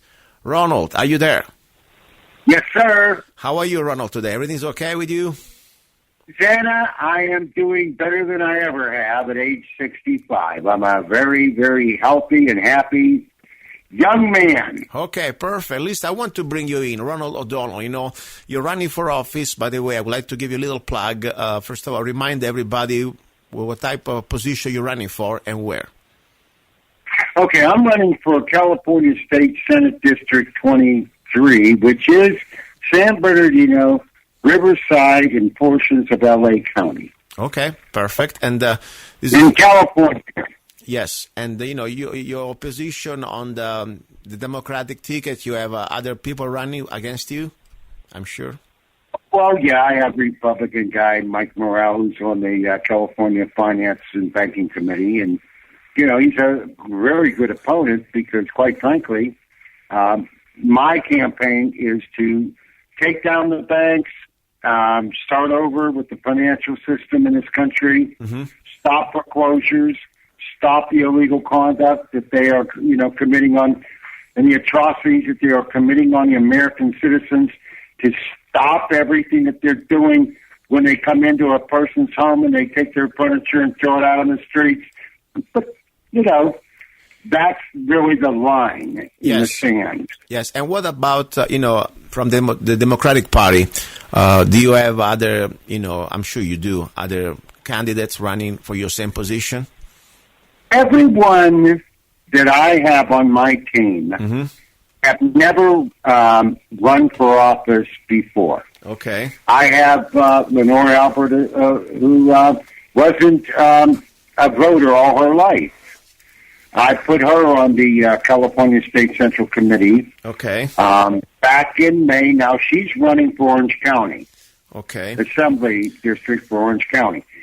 In 1 year, she went from being a non-voter to going to the State Central Committee in Sacramento. Wow. And she's a federal appeals attorney. Then she decides, and I love this lady, to run for Orange County Assembly District 72 against the leading Republicans there, the bankers, of course, that have controlled Southern California for 50 years. Yeah. Now, that's important. That's important. Wait, I'm not done. You want one more? No, go ahead. Go ahead. Finish. I want just to say something. I got one more. Go ahead.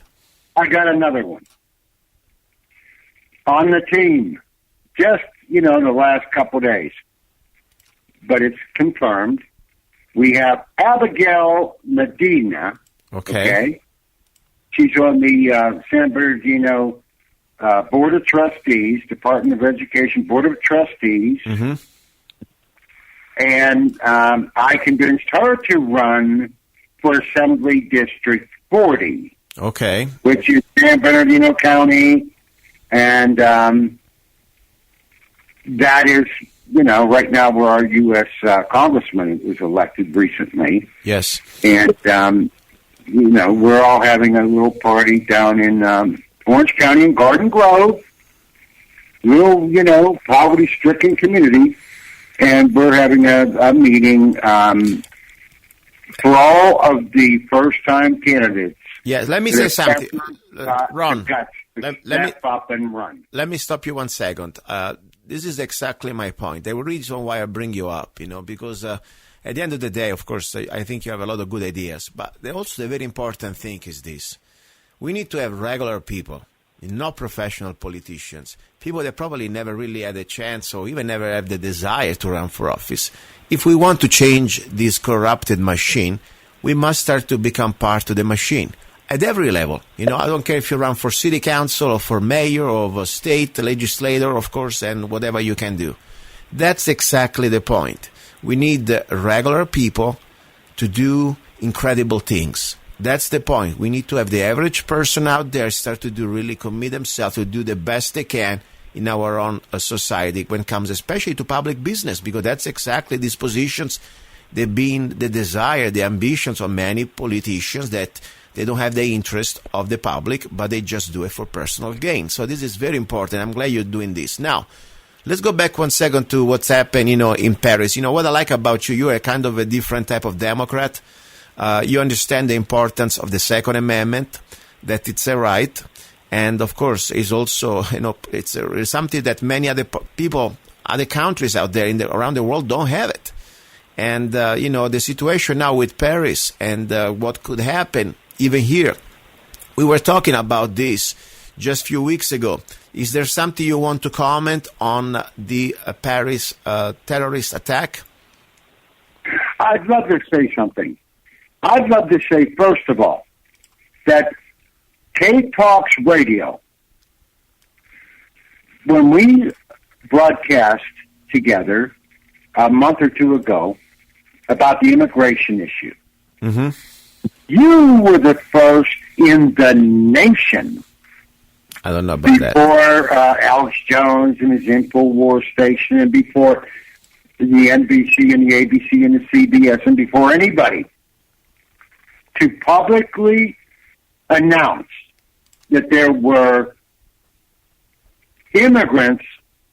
Don't worry about just the Mexican border. Worry about the ones flying in from the Middle East. I told you that. You listened and you broadcast that. And you are right. You have never been credited for being the very first person to ever broadcast that. Wow. Remember that? Do you remember? We were talking about that. I need to pull this broadcast out. But I understand. And, what is sad, I always it was announced on KTOX when I was on the show with you 2 months ago, and you were one of the first people that were brave enough to even allow me to say that. Of course, you can say whatever you want on this station and on my program, especially. I always invite everybody. There is no censorship here. Now, but it proved to be true. What I told you, yes. I told you 2 months ago, right on this station. Yeah. No, I understand. And it happened. I understand. And you were the only one that broadcast it. And I respect you for that. I respect KTOX for that. Let me give you another forecast that, unfortunately, I'm not psychic. I just follow logic and the evidence way out there, and I hope to be wrong. I always hope to be wrong on everything, especially when it comes down to these things. Unfortunately, do you see what happened in Paris, okay? Even a few minutes later that all this was settled down, the first thing the government did was martial law.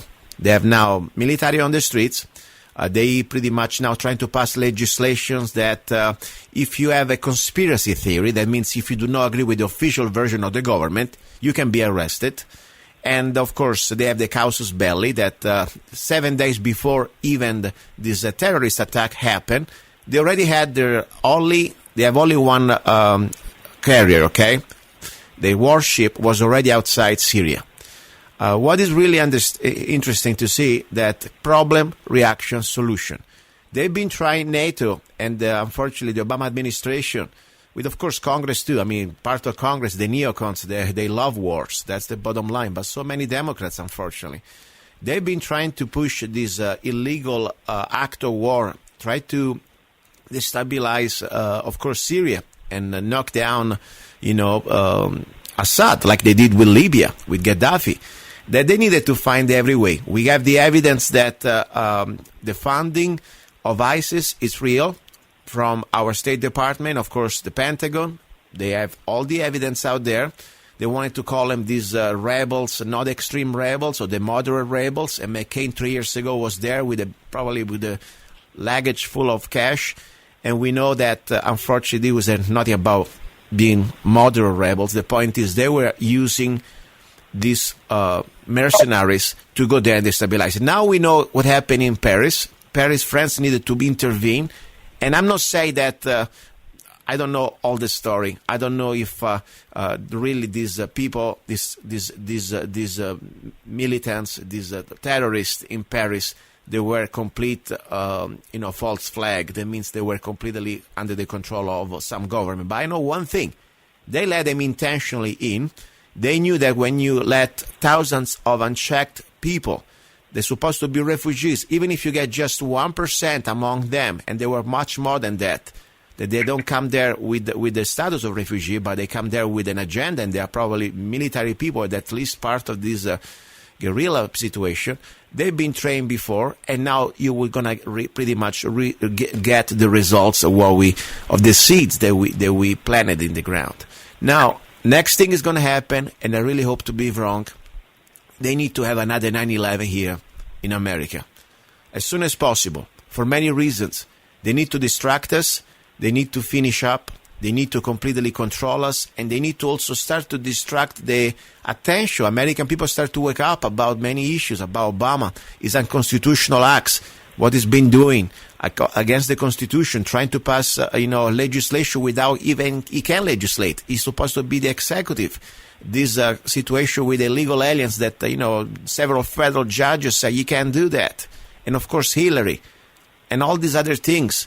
So, and the budget going out of control, almost 20 trillion. So I really believe that they need another war, and more important, they need to finalize us completely in now. Stop all the dissents. And when you get attacked in the center of the nation, our heart, on our soil, of course, what the government does when there are wars or there are situations of emergency, they always get more power. So I really hope to be wrong, but I have the feeling in the next 90 days, or at least before Christmas, we're going to get something here. And if we don't, it's a miracle. What do you think about this? Is it kind of too extreme what I'm saying, or maybe I'm too something here, Ronald? Your mind is running as fast as mine is. You just asked about 1,000 questions, and I respect each and every one of them, and I heard every one of them. And I need to go ahead and put that into a sentence. Mm-hmm. So here it is. Reality. We have to deal with reality. And at age 65, I get thousands of emails. I get thousands of phone calls that I can't handle. But let's go ahead and be honest. Let's get down to it, okay? Okay. I put out there Nuke Mecca. Why? Now, why did I put that out there? Because Saudi Arabia is funding all the wars. They are funding the United States. Saudi Arabia, oil money, controls the United States dollar. Our dollar is valued based on Saudi Arabia's monarchy currency. They are the monarchy. Mm-hmm. And you notice they're never even mentioned ever on ABC, CBS, NBC, even on the websites, even on the InfoWars, Alex Jones. I love Alex Jones. Yeah, me too. But I'm saying to you, in Drudge, you listen to Drudge. Yes. They never mention, no one mentions the truth. They all talk that they're the truth, or the truth, the truth.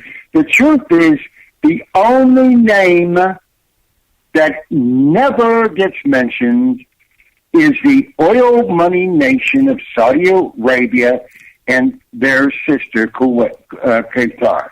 Mm-hmm. That's where it's all coming from.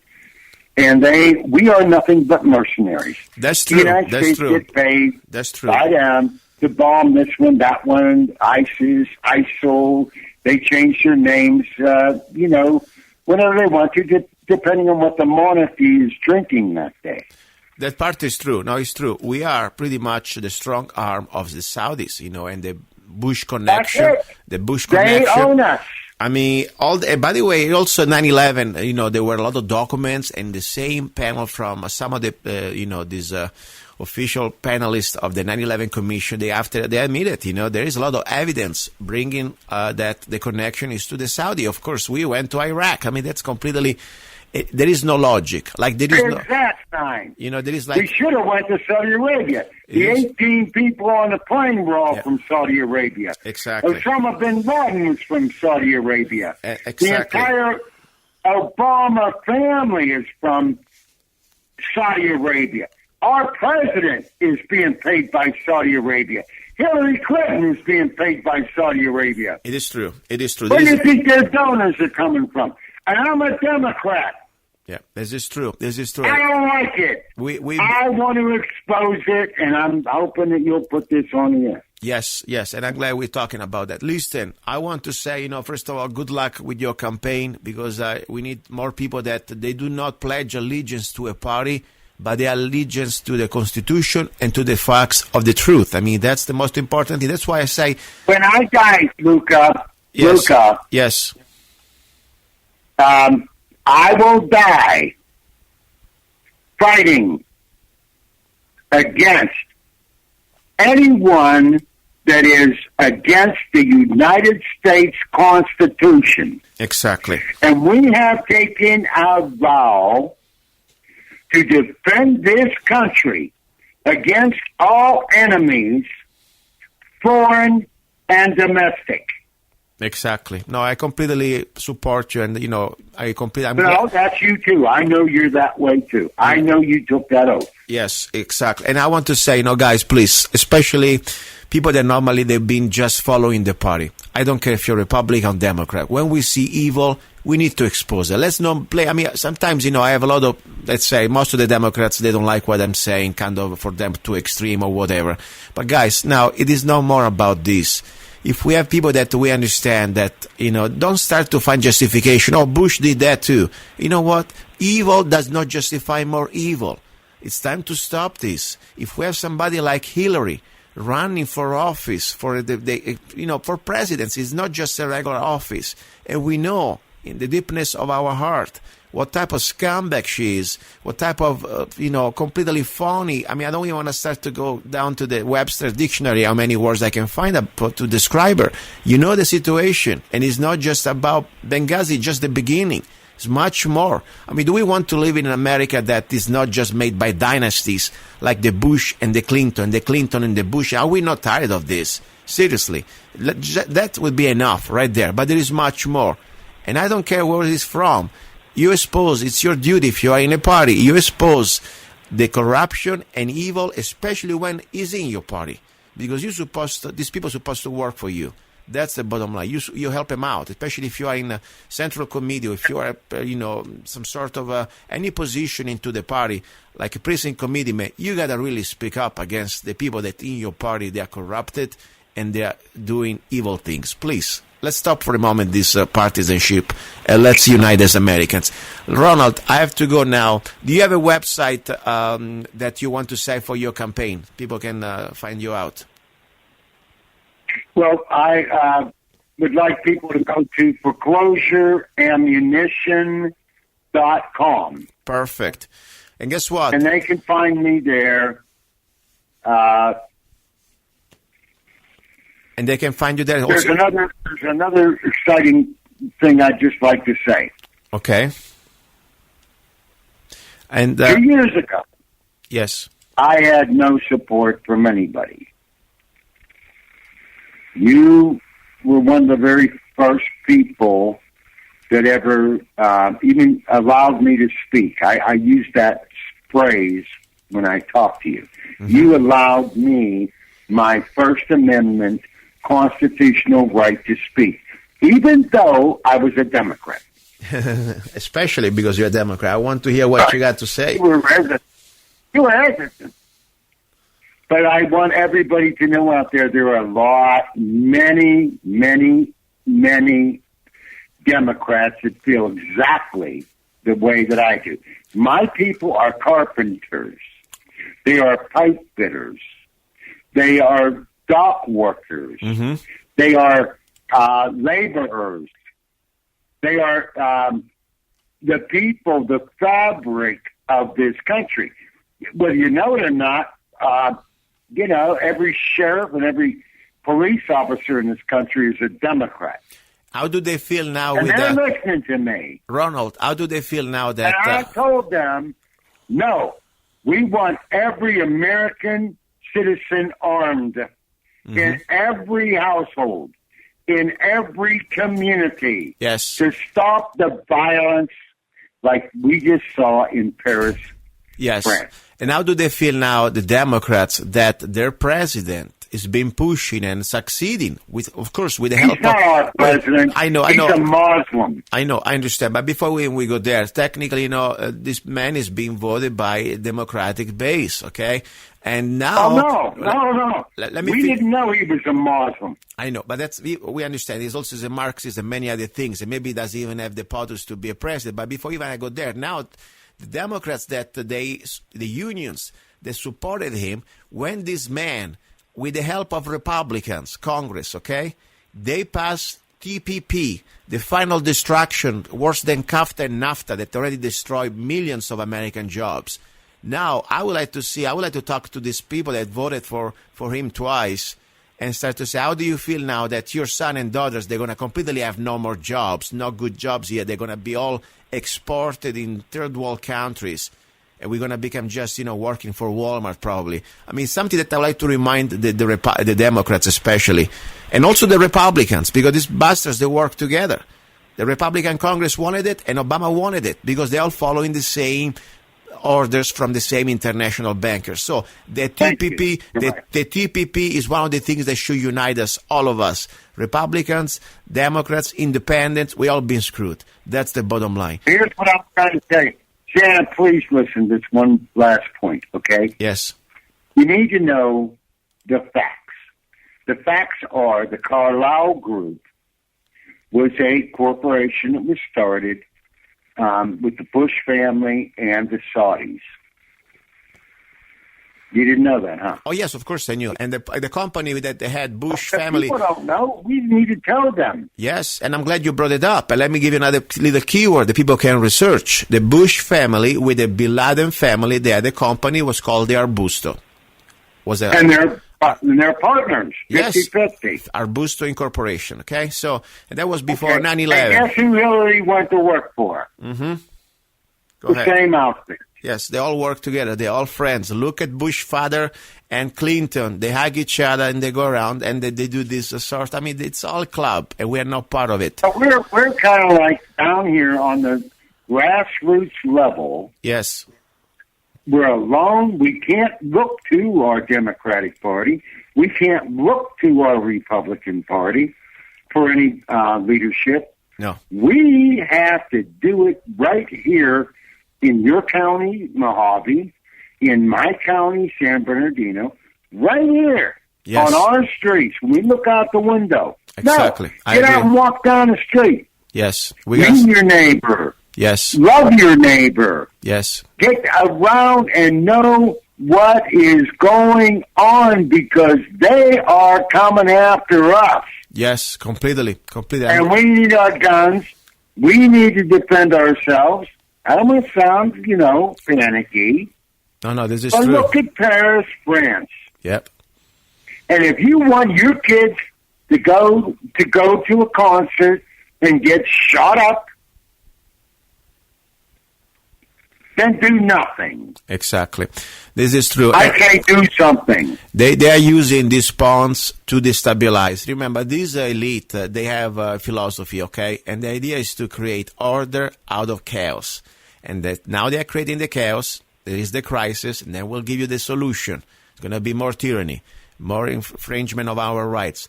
Listen, this is the hour that normally, also beside talking about things like this and love, of course, this is important. We are showing today that, we are breaking the barriers, the walls of this conditioning. Republicans, Democrats. We have to break these walls. Yes. We have to talk. We have to unite together as Americans, as a human beings. Radio allows us to talk. First Amendment. No other radio station will allow that. No other media will allow us to say what has just been said here today. Oh, I agree. Things like that, they will cut you off so fast. It's not even funny. I would like to go back to the, little bit of, I'm kind of tired today. I already had 2 hours before and I'm hungry. So what I'm going to do now, I have a glass of wine here that I just opened. I will drink it on your honor. And all to the Democrats out there would have the balls, like Ronald McDonald is having, to stand up for the truth and not following the party lines, but following the Constitution and following the law for country, and more important, following the truth. So even if it means that sometimes you gotta get enemies in your party, you stand for the truth, not for the party. I have this glass of wine, I'll drink for you, and I'm going to cook now. I'm gonna finish the broadcasting from my kitchen. Today I'm so hungry, I need to make a fast, quick pasta recipe, and it's gonna be spaghetti aglio, olio, peperoncinos. Very simple, spaghetti, garlic, extra virgin olive oil, and red hot chili. So good and so simple. Okay, so you're going to do the red wine, I hope. Yes, I got red wine here. So listen, Ronald. Not white with spaghetti, no. White is just for aperitif. Red wine while I'm eating, okay? Listen. I always did white wine with fish, and I did red wine with That's true. meat. Red wine with fish, and normally red you go with meals. But now I have a little aperitif. And I'm Irish, and what do I know about that? You know? Listen, Ronald, I'll give you a hug, keep me posted, and God help us, okay? Okay. I love you back, Zanna. Thank you, my friend. I'm going to go ahead and post your song all over the internet today. So I'll do it. Thank you. I want everybody to listen to Don't Tread on Us. Okay, since you're on the Tread on Us mode, I'm going to put now Don't Tread on Us instrumental. Normally I never do that, okay? You listen. I want the vocal, man. You want the that vocal? Is really okay. Good. I'll give you the vocal. You want the dance version? After you're done with this, I want you to call me back for 1 minute, okay? Okay. You want the dance version or you want the standard? What would you like? I want the original, man. Or original. I'm not okay. the modern thing. I'm 65. I like that original because I think it sounds worldly. It's music that anybody in the world could understand. Perfect. Let me go. Listen, guys, don't go away. Right, you're going to call me back in a minute. I will right? call you back after this little bit of a break. You're listening to Love, Guns, and Freedom with luca-zanna. Time to move to my kitchen to broadcast from there. And now you have Don't Tread on Us, music and lyrics by myself. And since we are here, just to let you know, if you want to support me, to keep this show alive, normally I don't look for and I don't beg for corporate sponsors because in this way I can say whatever I want. And we can say whatever we want. So I need your help. Please go to my website, www.zanna.us, ZANNA.us. And with just 99 cents, you don't need to be rich. 99 cents. If I'm not worth 99 cents, probably you shouldn't even listen to me. Seriously. You can download any of my songs. And in this way, with just 99 cents or even more if you want to, you can help me out to keep this show free. Here we go. Don't Tread on Us, music and lyrics by luca-zanna. Don't tread on us, we're not afraid. You work for us, we're not your slaves. Don't tread on us, you cross the line.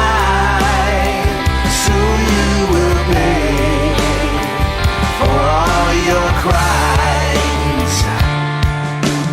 After a long train of abusive and dissipation, now we've lost our patience. Yeah, you're trying to kill our Constitution, to kill our pride. Now the wood is dry. Yeah. Don't tread on us, we're not afraid. You work for us, we're not your slaves. Don't tread on us, you crossed the line. Soon you will pay for all your crimes. You keep on pushing us into desperation. You'll only fuel our determination. Yeah, it's been way too long since the last time. 1776.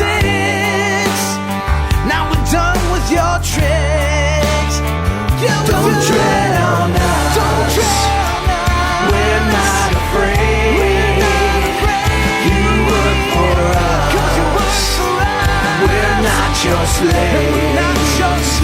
Don't tread on us. You crossed the line. Soon you will pay for all your crimes. Don't tread on us. Don't tread on us.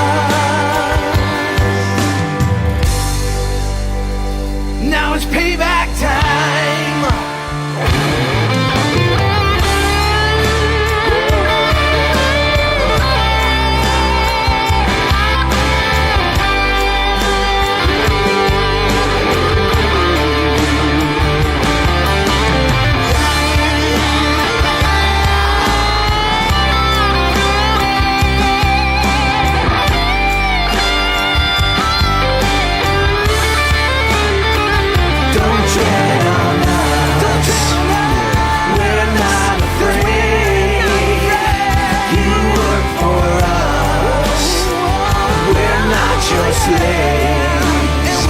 Don't tread on us. You crossed the line. Soon you will pay. You're gonna pay for all your crimes. Don't tread on us. And that was Don't Tread on Us, music lyrics by myself, Luca-Zanna. Now, very important, Ronald told me something that I thought would be nice and to share. And this is the hour about love, after all. And I think it would be perfectly fitting. I didn't know this and gave me a lot of joy, honestly. And I'm not going to tell you myself. He's going to tell you exactly why and what. Ronald, are you there?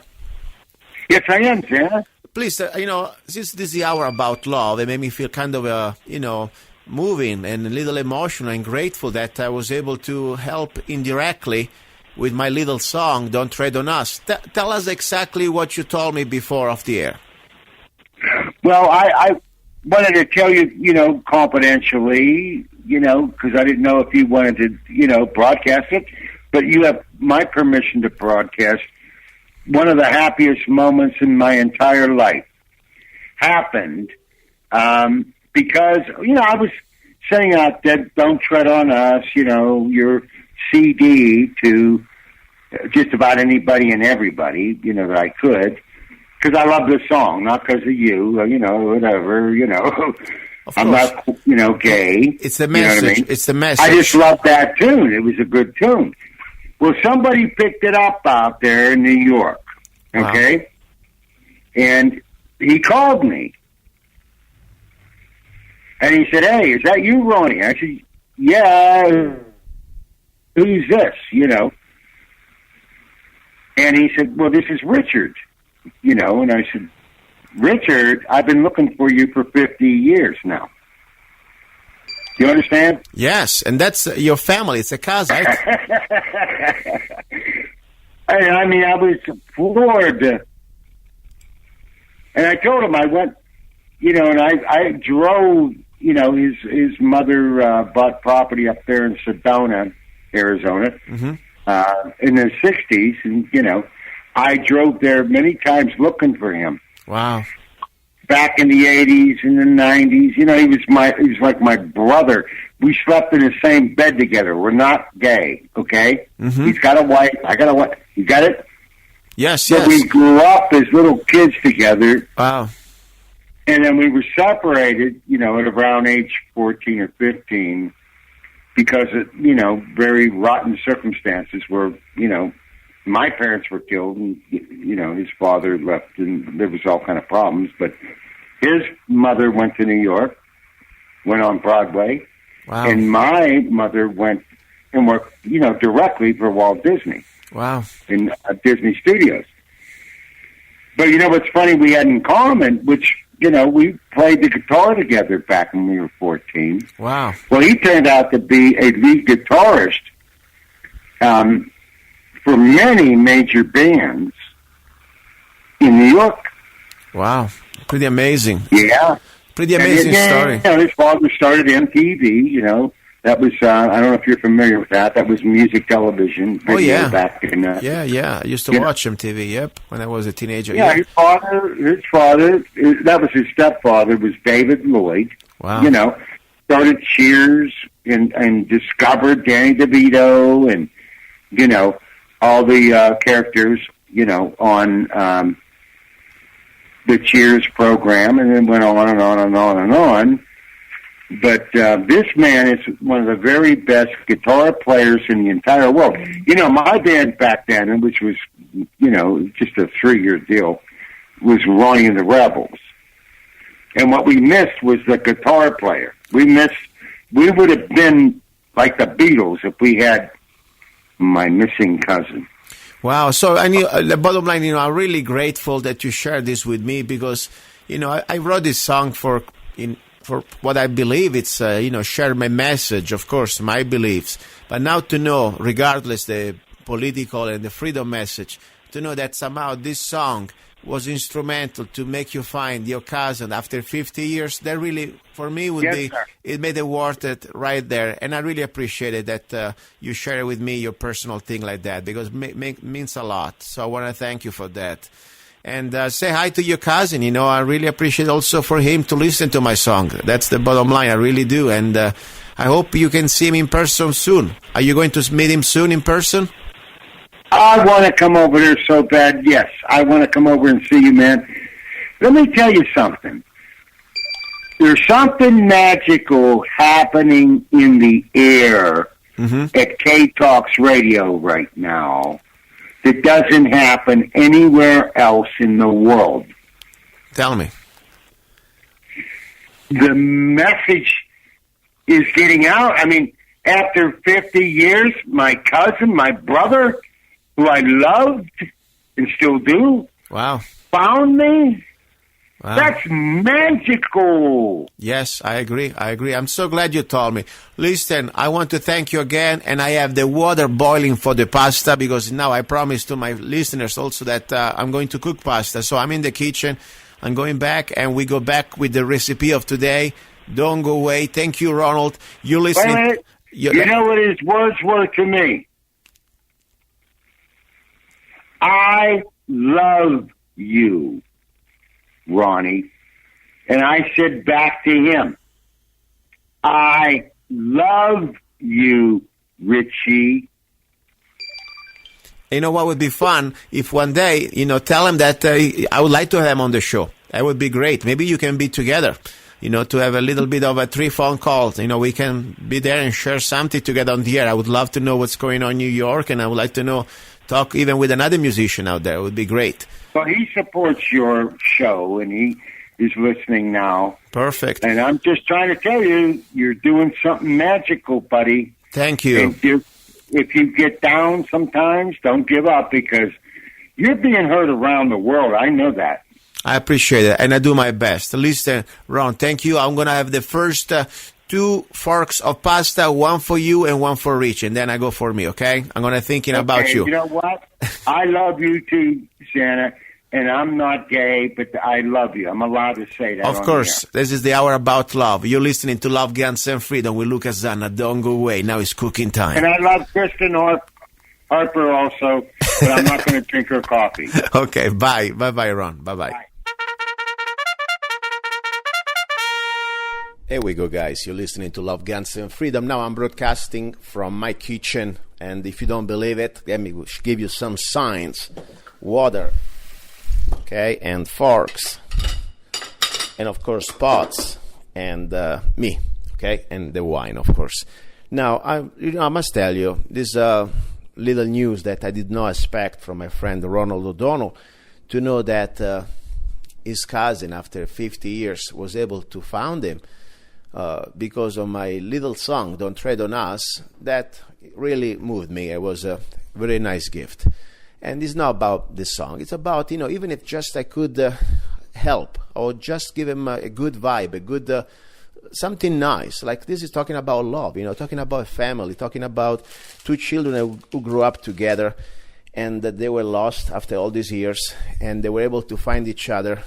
And because of my little song, I don't care if I'm not a famous, whatever, like you can hear it on the maybe MTV songwriter. But I'm happy. I'm a happy man, and I'm very happy that not only sharing the message of the song around the world, but more important is to even have done that. That would make it worth it. Now, back to the hour of love. This cooking time. And let me tell you something. Today I'm hungry. It's kind of a cold day. It's windy. Even in Arizona, once in a while, we get cold. Wind from the north. Days like this, I need something to eat more than ever because, I consume a lot of calories just staying warm. And I'm not in the mood to cook something too sophisticated, and I really didn't go shopping. But, all I know that I need not much. Because after all, the Italian cuisine is a very simple cuisine, but you must have good ingredients. Today I will cook the spaghetti aglio olio peperoncino. And I probably already shared with you maybe a few months ago, maybe 1 year ago, but I want to do it again just in case sometimes I have new listeners, I know, and maybe somebody didn't catch it up. So let me tell you what you need. First of all, you need spaghetti. And that's vital that you get a good brand, okay? I like normally to get organic pasta. There are a lot of good stuff out there, but if you have access to Trader Joe's, it's a great place. You can get very good stuff and GMO-free organic pasta for $1.50 or something like that, okay? I'm working with 1 pound. When I cook, I don't cook less than a pound because anyway, trust me, not is going to get wasted here, okay? Now, 1 pound of pasta. You got the water, a big steel pot full of water, and it's boiling, okay? As I said before, I don't want to repeat you, even the quality of water is important. If you get water from a city full of chlorine or chemicals, you will taste it because the pasta will absorb these chemicals. So try to get at least purified water, okay? If you have a filter system, use that. Then we need, of course, garlic, and try to get fresh garlic. Don't get the old beat-up garlic from China. If you grow your own garlic, it's simple. I'm not going to tell you how to do it now, but figure it out. Get fresh garlic. So we don't need much, but we need at least 3 or 4 cloves, big cloves, not gloves that you put in your hands, cloves, okay? And then we need a big red hot chili, pepper, okay? Something spicy. It's up to you, your personal taste. And some fresh parsley. I grow my own parsley in vases, so I don't need to buy it. So here we go. Now, as an addition, you can also use some cheese. Normally, you don't even need it on this one, but pecorino cheese as a strong cheese would be perfect. And some ground pepper. Now, I'm going to use, 1 second, the other hand. Let me put my microphone down. The pasta is boiling, and I am opening the package. Excuse me, the water is boiling. The pasta is not boiling. I'm opening the package of pasta, okay? Here we go. So here we go, dropping the pasta into the boiling water. So at this point, when the water is boiling, you drop the spaghetti into the water, okay? Now, very simple. You want to be sure that they cook evenly. So I don't like to break them down, but I like to push them down, okay? So at least they start to be all immersed in the water. Try to get, if you can, a big pot. That would be nice, okay? So that's the idea. Now, how long this pasta is going to boil depends on the quality of pasta you have, on the brand. Every brand is different, depending on the thickness of the pasta. For this pasta, probably about 5 minutes. And you know what? I mean, we may just stay together because I can talk about different things. But meanwhile, before even we go there, let me just tell you, you have on the same cooking area, 1 pan, one fry pan, a big pan, with probably about 4 or 5 tablespoons of oil. 4 it's enough. But anyway, you will see. You want to make it even, okay? You don't want to drench it in oil, but you want to put enough oil that you can put inside the pasta at the end. Now, what we're going to do, we're going to start to warm up this oil very little. It must be on low temperatures, okay? You don't want to burn the garlic, because what I'm going to do now, I'm going to pretty much cut. And if you want to smash it even better, you get more flavor, you're going to smash the garlic inside the oil. Simple as that. So what I do, I use a fork and I smash it. I don't want to cook this garlic, okay? I just want to warm it up, that it'll start to flavor the oil with the flavor of garlic. And at the same time, it starts to warm up. So that's what I'm doing here. While the pasta is boiling, I'm doing with my fork, I am smashing the garlic into the oil. Simple as that, okay? So far, look, very little ingredients and very simple. Now, what I have also, it's this red hot chili. I like to add it almost at the end when the pasta is ready to be tossed inside. But I'm going to start to cut it in small pieces. Let me do it now. So let me move my area.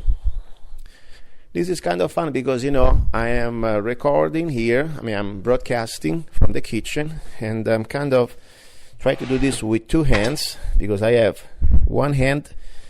Here we go. I had to cook. Here we go. So I am chopping the garlic now in small little, the red hot chili. And by the way, I have fun growing my own little vegetables. This is so easy. Even if you don't live in a farm like I do on a farm, we just with vases. And they said, don't get me wrong, I like flowers, but you can grow, instead of flowers, you can grow chilies, you can grow basil, you can grow, herbs. It's so much fun. You save money and you know what you're eating. So anyway, now just finished to cut in small pieces this red hot chili, pretty spicy, nice chili from my garden. And what I do, meanwhile the oil in the pan with the garlic is warming up the garlic. Remember, you do not want to burn the garlic. You don't even want to make it brown. You want to maybe just, melt the flavor with that, okay? It means you're going to have it on very low temperature and let it sit. Now, what I'm doing also, I'm letting this chili into the oil. So, meanwhile the pasta is boiling, the garlic, the chili, and the oil, they are pretty much mixing all together. Simple as that. And they're absorbing each other. Now, the salting of the pasta, okay? The spaghetti, they're all inside the water. And probably another 3 minutes. So we need to put some salt. I always say put less because you can always add later. If you put too much, you're destroyed. What you need for salt, you can get a lot of things look like salt out there, but if you can, even these little things, the details, good quality salt, you don't need to spend much. After all, it's a couple of dollars instead of $1, but you got very good stuff. You want to have sea salt, okay? That's important. Don't get the other one. It makes a difference even in the flavor, and I think it's much healthier for you. So sea salt. Now, people say, how do you know that the pasta is ready? Okay, look. As I said, I don't even count the minutes. It is not about minutes, about, I can see it. I can see in the pasta is ready. I can see from the color. But let's say if you have a little less experience, what you should do, you taste it. Simple as that. When you think that you're almost close to the time, you start to taste it. Now, the word, al dente, that means that it's not floppy, or sloppy, excuse me. It's very important, because if you never had pasta al dente and you have this pasta that tastes like chewing gum, that's really sad. You never really had pasta. So you need to discover the idea al dente. Now, I always have the idea that if you make it a little more al dente than normal, you know that the pasta will continue cooking even after you turn the fire off. Because just even moving it from the water and draining it is still going to keep cooking. So, I like it al dente. So leave a little bit, It's about the experience. This takes a little time, okay? It's also about your personal flavor, the taste. Anyway, meanwhile the pasta is finished cooking. I see that the garlic and the red hot chili, they're all together in this pan with the oil. And of course I see that the garlic start to become now more and more, almost melting, okay? You don't want to cook it, but you want to smash it. And it's really going to get incredible flavor. By the way, I hate cooked garlic. Honestly, I don't like it, but I like when it's kind of... You don't even need to eat the garlic, by the way, unless you want to. But it's going to give the flavor to the oil. That's the trick, okay? Here we go. Now, parsley. I never put parsley when I'm cooking. That means I like to put herbs at the end. Otherwise, you're going to have, overcooked herbs. Parsley just for the flavoring at the end, a little bit. So you get a little bit of parsley, wash it up, add it ready, and at the end we'll add it. Now, talking about this, the hour of love. As I said, guys, I'm a human being, and sometimes I feel tired too. And sometimes all this information we're going through together, it's kind of overwhelming. After all, you look at the big picture, and it's kind of scary. But it's not even afraid for me. I'm really afraid for who is coming after us, and I believe that we have this obligation to our sons and daughters to do our best to preserve some sort of dignity as human beings, to be living still in a free society. And I see that in 20, 30 years from now, we may be living in some sort of a sci-fi horror movie, I hope to be wrong. I hope we can stop it, and we have to, and we will try, that's for sure. And I want to say also, as people like Ron, and even this little phone call, give me the strength to say, okay, what am I doing after? What I'm trying to do? I'm just a regular guy that sometimes can even articulate correctly in English my thoughts, because after all, it's not even my first language, even it is. I speak mostly English, but, I didn't go to school, and I have my limitations, I understand that, but I'm trying. And what am I doing? My little local radio show. It really is going to change the world? I don't know. But when I see people like Ron, when I hear, for example, from ladies like Karen from Scotland, that she wrote me a nice email. I want to thank you, by the way, Karen from Scotland, and your beautiful, big, huge dog. She has a dog, Blue. It's a monster. It's like, wow. That, just give me a support and listening. Just listening for me, it's a support. But when then you take the time to write and to give me your input, I really appreciate it. Maybe I'm not just crazy and talking to myself. So that's pretty much the story. And of course, I want to thank, since last time I couldn't, last Sunday, my friend, Saviki, Eric from California, always sending me great bottles of wine. I really appreciate you very much. Now, by the way, I think the pasta is getting there. So what I do, I'll taste it just a little bit. Let me see. One sec. Okay, now be careful. I don't want to burn my hand. Yeah, get in there. Okay. Okay, the pasta, it is almost ready. I would say another 40 seconds. But what I'll do, I'll continue. I turn the heater off. I'm preparing here my drainer, okay, colander, whatever it's called.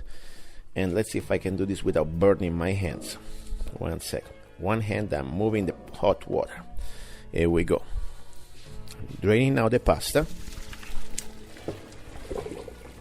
Now, the trick is you want to leave some water from the cooking. You don't want to drain it all. You must leave some water. It's vital in this recipe, okay? Little bit, okay? Now, I dropped the pasta with a little bit leftover water into the pan where the garlic, oil, and chili, red hot chili, was waiting. Now, this little water is going to help to create almost like, let's say, a sauce, but we're not going to have water in the pasta. It's going to be just make it soft, okay? Now, if you want to make a little, put little cheese, normally I do, depends which part of the world you live. Maybe you cannot find pecorino cheese, okay? Like normally I could find in Rome. But, if you live in places like big cities, you may. If you don't, guess what? You can get any type of strong cheese you like, okay? You just grate it. And you can sparkle it right now. That's what I'm doing. So I'm getting some pecorino cheese. Now, final touch, you get a little bit of parsley, and you put it on top, and let it sit. Now, for me, the pasta is cooked. I already can see it. It's ready to go. I turn everything off, and I like that there was this little water. By the way, now it's completely, gone, but it still keep the pasta moist and soft. Okay, here we go. That was today's recipe: spaghetti aglio olio e peperoncino. And you're listening to Love, Guns, and Freedom with Luca-Zanna.